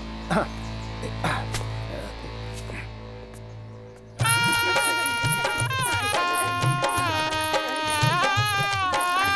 बंद करो इस नौटंकी, ये शादी ना हुई। अरे हटा यार। सब हटा। अरे ऐसे ना शुभ बात काहे करे तारा? हम सही कहा था नहीं भाई, अभी भी आना हुई। अरे ही का? अरे तो हर दिमाग खराब हो गई लड़का। बियाह करे से पहले हमरा से पूछ लेना रहा का? आए, का जरूरत है ऐसा बियाह करे के? का करती? वैसे ना मानत रहे हम कानून से बच्चे के खातिर बियाह के नौटंकी कर देनी।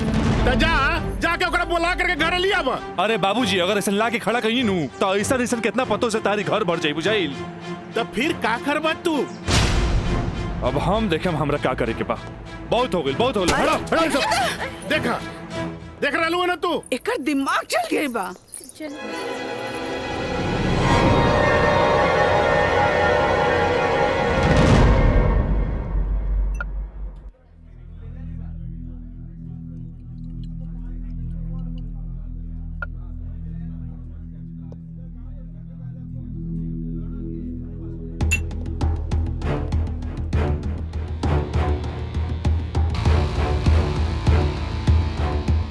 बोलो राज, क्या बात पर? पहले पेट तो पी। बहुत दिन का बाद मिला।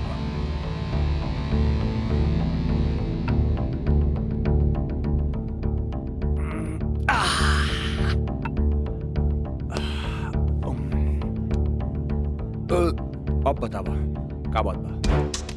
मयंक,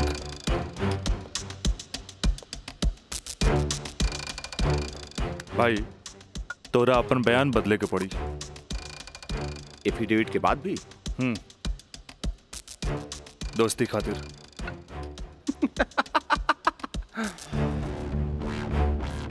अब बयान देने का कीमत काजल 50 लाख लगो ले गया। बयान बदले के बाद बयान बदले का कीमत 1 करोड़। 1 करोड़? यस, 1 करोड़। कहे से कि हमरा काजल से ब्याह करके सेटल भी होके के बाद, और हम तोरा जैसा अमीर तो नहीं की। और हाँ, अगर डीलिंग मंजूर होके तो तारीख से पहले आ जाइए। अच्छा, हम चलते नहीं।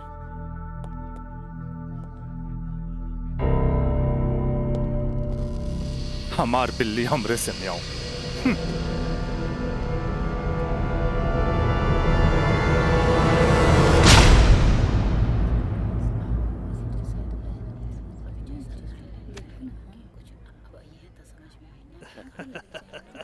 आज हम ही जीतब। केस बहुत बढ़िया बा। Order order. बचाव पक्ष अपनी बात रख सकते हैं। योर ऑनर, बचाव पक्ष के हमार मुवक्किल राजा के हम कटघरा में बुलावल चाहब। ओके, यू कैन।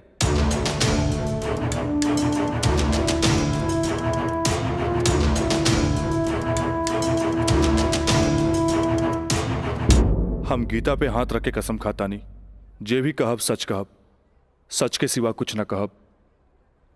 हाँ तो मिस्टर राजा, आप अपन बचाव में का कहल चाहते नहीं? जज साहब, हम ये बात माना तानी कि हम और ये काजल कॉलेज के दिन से एक दूसरे के चाहता नहीं।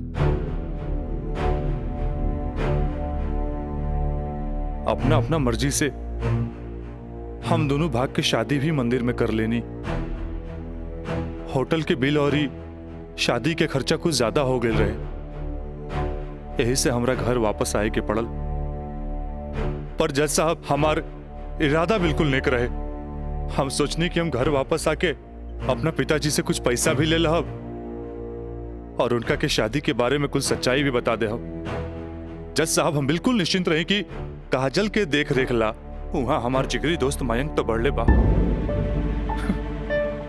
पर जज साहब, जब हम वापस लौट के गई था वहां के नजारा देख के तो हमार होशे उड़ गई। जज साहब, हमार नई नवेली दुल्हन काजल हमारा जिगरी दोस्त मयंक के बहिया में गलबहिया खेलत रहे। आई ऑब्जेक्ट मिलॉर्ड। इस सरासर झूठ बोलत जा रहलन ह। Objection overruled. मिस्टर राज, आप अपना बयान जारी रखिए। जज साहब, तब खटाक से हमरा दिमाग में एक बात याद आ गई कि कॉलेज के दिन में हमार जिगरी दोस्त मयंक हमरा से बोले रहे कि वो काजल के पसंद करेला और ये काजल भी ओकरा के पसंद करेली। पर जज साहब, हम सीधा साधा आदमी हो मेरा तेकरा देवर और भाभी के मजाक के रिश्ता समझ लेनी। लेकिन जज साहब, इस सरासर झूठ बोलने जा रहल बारन। I object my lord. हमार दरख्वास्त बा वकील साहिबा से कि इनका जे कुछ भी कहे के बा बुलैला पे कटघरे में आके कही है।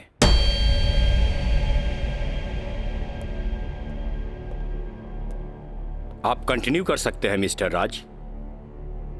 जज साहब, कोई भी आदमी अपना बीवी के केहू दूसरा के बहिया में देखी तो ओकरा मन मस्तिष्क पर का गुजरी,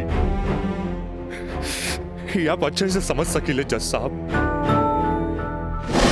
मिलॉर्ड, इस सरासर झूठ के पुलिंदा आपके सामने रखल जा रहल बा। कोर्ट के गुमराह करे की कोशिश करी जा रहल बा। तया पानी ना कोर्ट के सही रास्ता दिखावे वाली। अरे घबराई ना, जल्दी ही रहुओ के बयान देवे के समय मिली।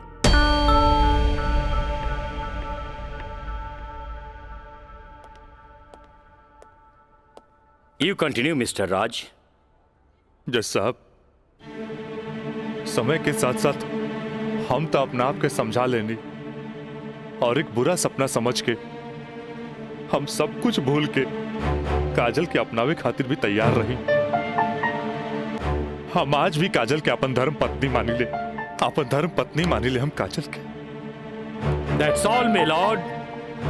हम चाहब कि वकील साहिबा काजल सिन्हा के कटघरे में बुलावल जाए, वो भी वकील के तौर पर ना, मुद्दई के तौर पर। इजाजत है।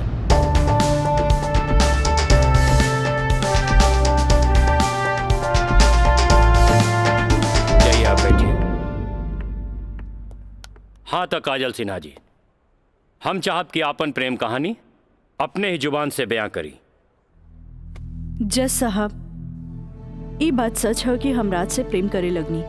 मतलब ई कि और पहले केहू से प्रेम करत रहनी, बाद में राज से प्रेम करे लगली? जी ना, पहले हम राज से नफरत करत रही, बुझनी? अच्छा अच्छा, तई नफरत प्रेम में बदल गई? जज साहब, हम अपन मर्जी से ब्याह खातिर राजी हो गई नी और माई बाबूजी के बिना बतैले ब्याह कैनी, जे बहुत बड़ भूल रहे। ब्याह कैनी तो सुहाग रात तो मनैले होई बुना। आई बताई, मर्जी से कि बिना मर्जी से मनैले रहलू? वकील साहब, दुनिया की हर लड़की जब अपन मर्जी से बिहाईली तो उस सुहागरात भी अपन मर्जी से ही मनावेली ना। हम ए से पूछत रही कि जब सुहाग रात मनावत रहलू तब बगल के कमरा में राज के दोस्त मयंक रहलन ना। तका भइल, मयंक के हम शुरू से देवर के तौर पे देखत रही। अरे देखत भी रही कि मानत भी रही? मानत भी रही वकील साहब, मानत भी रही। जज साहब, यहाँ तक की कहानी तो महज एक कहानी बा जे हर लड़की के जीवन में आवेला। बाकी सेक्शन 420 तो यहाँ से शुरू हो गई कि एगो पति विश्वास में लेके अपन पत्नी के देवर के संगे छोड़ के चल जाला और उहे देवर अपन भाभी के इज्जत के तार तार करे में हर मुमकिन कोशिश लगा देला। बेचारी औरत कैसे भी अपन इज्जत और जान बचा के भाग चलेली और फिर पति मिल जाला और वही कहला कि जे कुछ भी भइला ओकर नाम अब तू रेप तो ना दे सकेलू, काहे कि वो शादी के बाद भइला।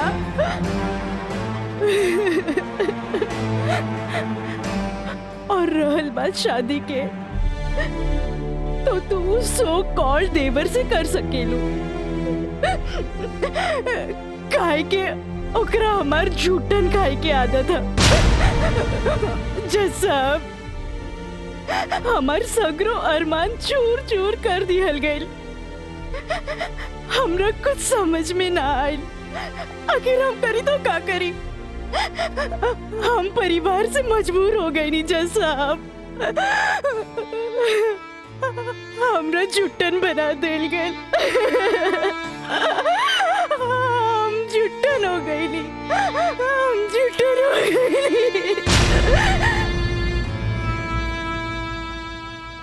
मिलोड, अब इनका मेलोड्रामा झूठ हो या साच, इसे साफ जाहिर होला ई झूठन कहां बारी। जबकि हमार मुवक्किल मिलोड एक झूठा सपना समझ के इनका के अपनावे खातिर तैयार बा। इतना ही ना मिलोड, हमार मुवक्किल के पिताजी जगदम्बिका पाल जी एक लिखित बयान में मिलोड इनका के बहू बनावे खातिर तैयार बाड़े। इली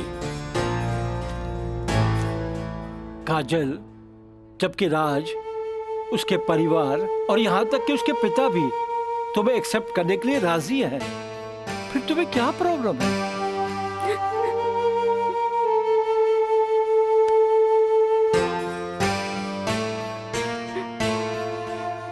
तुम बोलती क्यों नहीं हो? कुछ तो बोलो। मिलॉर्ड, वहाँ मर जान के खतरा है।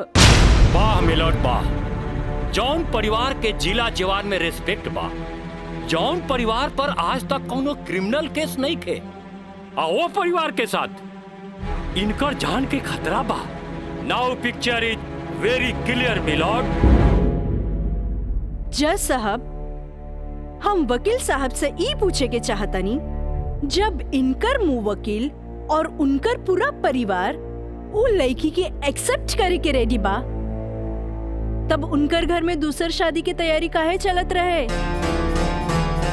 हमरा त लागता कि ई लोग कानून के अंधा समझ के ओके बेवकूफ बनावे चलल बा।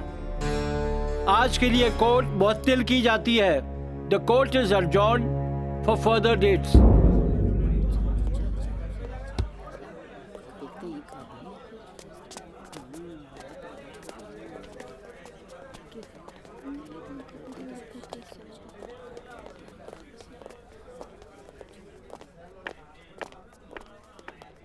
वकील साहिबा, अरे वाह, तू तो बड़ा चालाक बड़ू हो। एफिडेविट करवा के मैं कि तू अच्छा यूज कैलू। आपके के कह दलस कि कोई वकील के सबूत इकट्ठा करे खातिर चालाक ना होके के चाहिए। बाकी चालाकियों में भी हम तोहर बापे निकला। और अगला डेट में दूध में ऐसा पानी मिलाई देखते रह जाओ। चलो बाबूजी। देखो काजल जी, कल कोर्ट में उनके वकील ने जो बहस की, ये एक केस है 99 दिल्ली का। तुम्हारे केस से बहुत कुछ मिलता जुलता है। जी सर। और इसमें उसके पक्ष में फैसला हुआ था।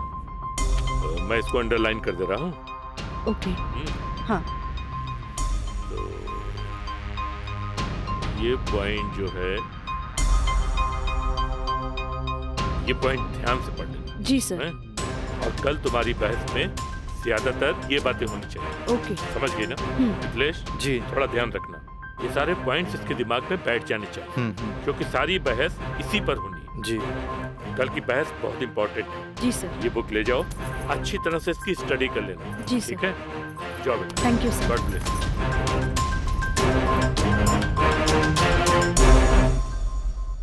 आँख कहेली कि एक नया इंसान देख ले, लेकिन दिल कहेला कि न।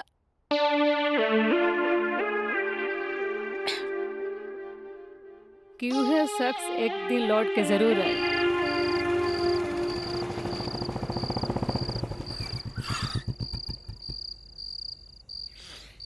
जफाव ने मारा, वफाव ने मारा। निराली, अरे निराली, मुझे तेरी अदाओं ने मारा।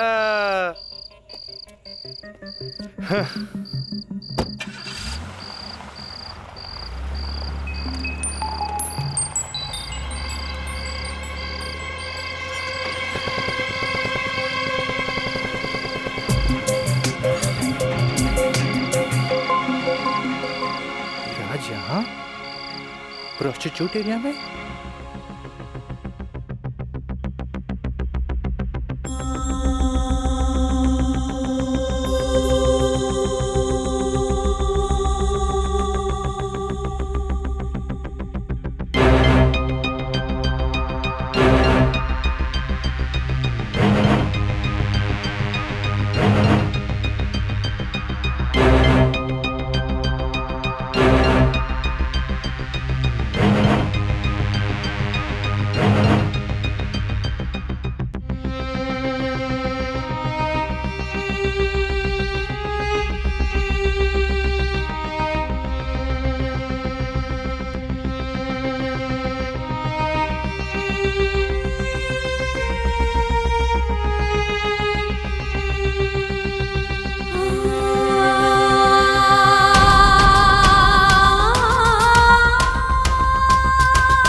कैमरा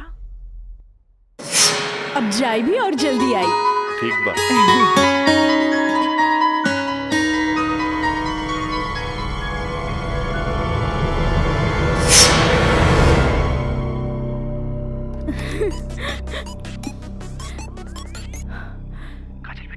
हाँ काका, काजल बोला तानी। काजल बिटिया, काम हो गई। काम हो गई काका? जल्दी से 3 कोनवा पर आ जा। ठीक है काका, आवतानी। का बात है? केहू देखत तो नहीं खे? इला तार दिहल कैमरा और ई रहल कैमरा के चिप। बिटिया हे भगवान, बहुत बच बुचा के आइल बानी। ताकि केहू के शक ना हो। थैंक यू काका। अरे रेखा बिटिया, देखा बिटिया, भगवान के घर में देर होला, अंधेर नहीं खे, और भगवान तारा बहुते कामयाबी दी है। अच्छा बिटिया जी। अच्छा बिटिया, हम जाता नहीं। ठीक बा।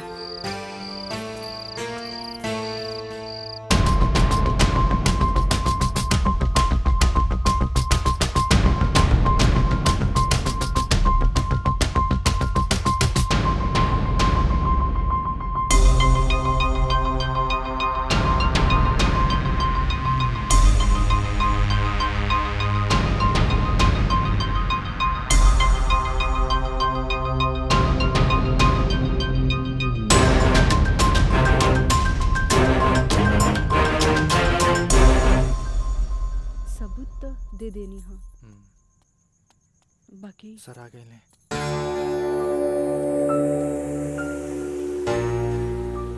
प्रणाम सर। खुश रह काजल। वो लोग समझ ले रहन कि तमाशा होई, बाकी तू चुप रह के बाजिए पलट देलू हैं। तू जौन भी सबूत हमरा के देले रहलू, हम सब स्टडी कर ले बहुत सही है। I am proud of you बेटा। Thank you sir. God bless you. Mithilesh ji, कल कोर्ट पे मिले जाए। ठीक बा सर। ठीक है, चलो।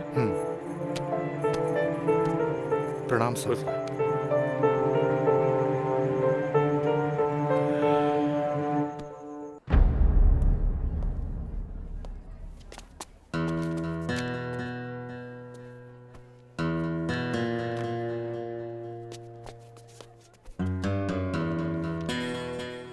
अदालत की कार्रवाई शुरू की जाए। जा बेटा।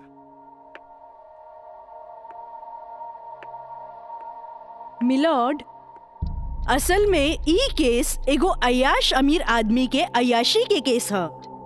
साथ में पढ़े वाली छात्रा के अपन अय्याशी के जाल में फंसा के ओकर असमत से खेले के केस है। I object my lord. हमार वकील साहिबा के शायद दिमाग खराब हो गई बा जी। हमार मुवक्किल पर बेबुनियाद घटिया इल्जाम लगा रहल बाड़ी। मिलॉर्ड, जेकरा ई घटिया और बेबुनियाद इल्जाम कहतारे ओकर बुनियाद हा। हम चाहे कि इनकर मुवक्किल राजा के कटघरे में बुलावल जाए। इजाजत है।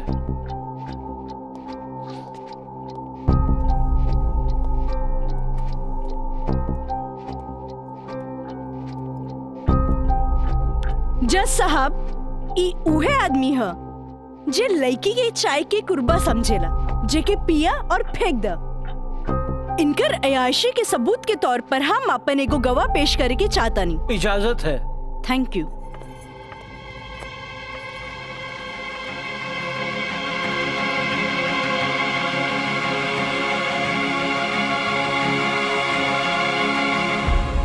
जज साहब, इस शहर के जानल मानल तवाइफ कस्तूरी बाई है।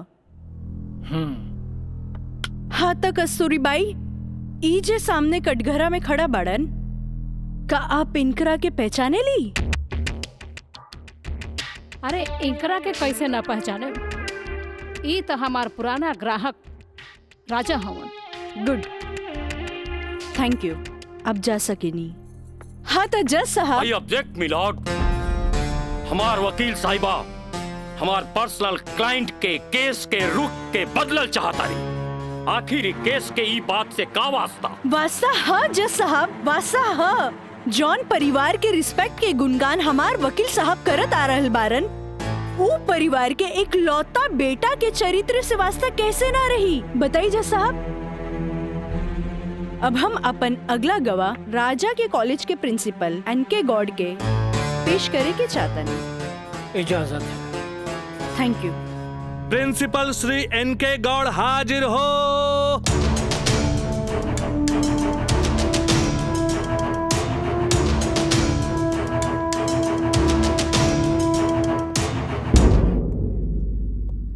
हाँ तो प्रिंसिपल साहब, आपकी कॉलेज की एक छात्रा काजल सिन्हा के साथ जब ई शख्स सरेआम छेड़खानी कैलस और जब वो आपसे रिपोर्ट करे के बाद पुलिस में जात रही, तब आप का कहनी?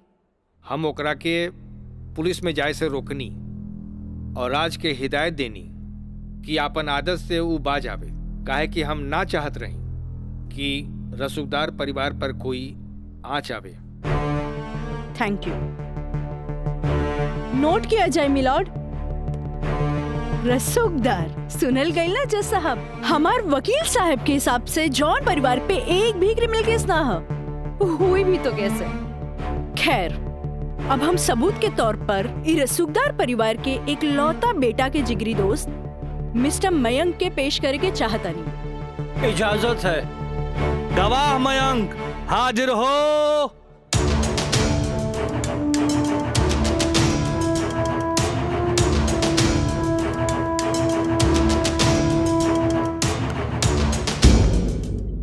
हाँ तो जज साहब। जज साहब, हमार वकील साहिबा खामोखा अदालत के वक्त के बर्बाद कर रहल बाड़ी और उस सवाल के जवाब देवल नहीं की चाहत जेमे बियाहता के पति और पति के पूरा परिवार बियाहता के रखे खातिर तैयार बा। तही बात में कौन जान के खतरा बा। बियाहता ई शख्स उहे आदमी बाड़न जेकर मदद से शादी जैसन पवित्र बंधन के आड़ में कानून के धोखा देवे के साजिश रचल गई, जेकर रचयिता बाड़े मिस्टर राजा और साथ देवे वाला बाड़न मिस्टर मयंक। हाँ तो मिस्टर मयंक, तू अपन जुबान से ही उस सो कॉल्ड शादी के आंखों देखा हाल बतावा। वैसे मिलॉर्ड, सबूत के तौर पर हम अदालत में एगो वीडियो क्लिप पेश करके चाहतन। Thank you sir. Objection milord, यहाँ कोनो टीवी शो नहीं खे। अखामोखा वकील साहिबा हमनी के और अदालत के वक्त के बर्बाद कर रहल बाड़ी।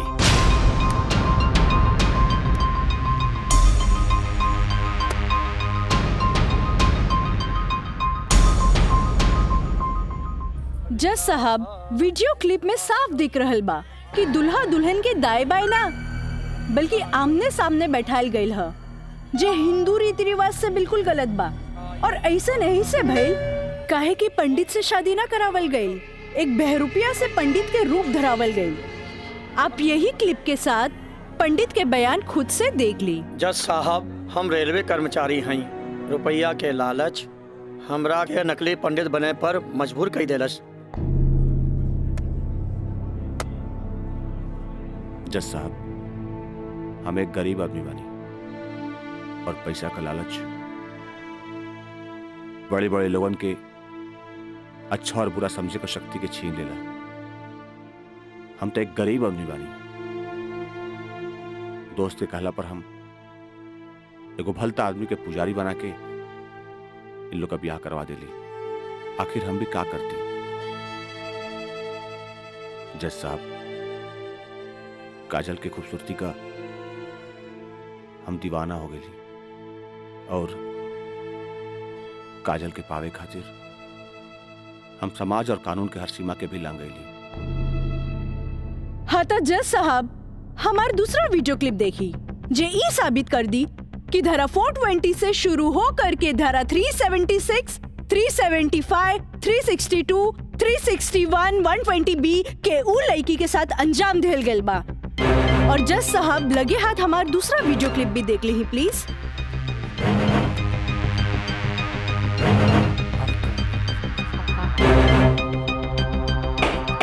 Order order. हटाओ हटाओ। हम सही कहा था भाई, अभी बियाह ना हुई। तोहरा के बियाह करे के कौन कहले रहे? तो का करती? वैसे ना मानत रहे तो हम कानून से बचे के खातिर बियाह के नौटंकी कर देनी। जाके ओकरा बुला के घर लिया। अरे बाबूजी, अगर ऐसे ला के खड़ा कहीं नू तो ऐसा कितना पतों से तारी घर बढ़ जाई बुझाई।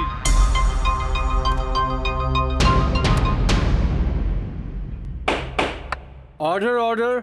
सारे गवाह और बयानात को मद्देनजर रखते हुए अदालत इस नतीजे पर पहुंची है कि मुजरिम का मकसद पहले से ही धोखाधड़ी से कहीं आगे था, क्योंकि उसका मकसद उस लड़की को धोखा ही नहीं देना था बल्कि उसके साथ शारीरिक संबंध स्थापित करना था। और यह भी साबित होता है कि मुलजिम ने बलात्कार को शादीशुदा जिंदगी को एक व्यवहारिक रूप देकर कानून को धोखा देने की कोशिश की है। इसलिए अदालत धारा 420, से बढ़कर इसे 376 एक रेप केस करार करती है और साथ ही महंग को इस अवैध कार्य में साथ देने के लिए धारा 120 बी को अदालत मुकर्रर करती है।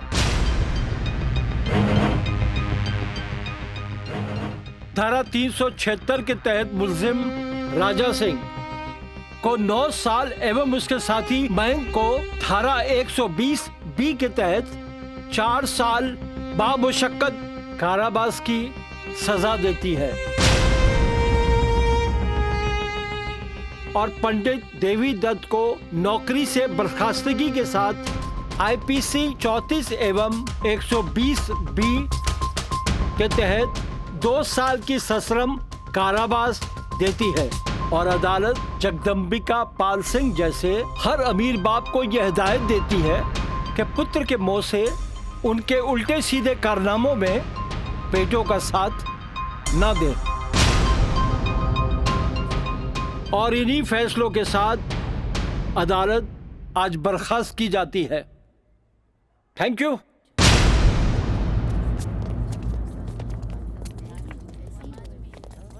सर,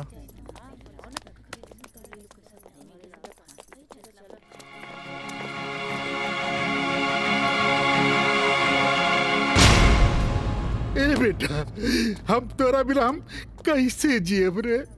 ए बाबूजी हम आज बात जान गए नहीं कि झूठ कितना भी ताकतवर क्यों ना होके सच के आगे हमेशा छोट पड़ जाला। एक औरत अगर अपना आदमी के बना सकेली तो वह औरत अपना आदमी के बर्बाद भी कर सकेली। बाबूजी हम कबो औरत जात की इज्जत ना कईनी, उनका के अपना पाव के जूती समझनी, पर हम भूल गए रहनी की जन धन दौलत पे हम इतना घमंड करी ले। बाबूजी वो तो एगो लक्ष्मी के रूप है। बाबूजी हमारी गलती माफी के लायक तो नहीं खे, पर हो सके तो हमरा के माफ कर दे। बेटा, तुहारी पश्चाताप के आंसू में तुहार पाप सब धुल जाई रे। चलिए इंस्पेक्टर साहब। Kajal, congratulation, I am really proud of you. Congratulation तो हमरा के बोले के चाहिए, काहे कि जीत हमरा लिए अकेले पॉसिबल ना रहे जे आप हमार साथ ना देती। Good, I am really proud of you Kajal. Thank you sir.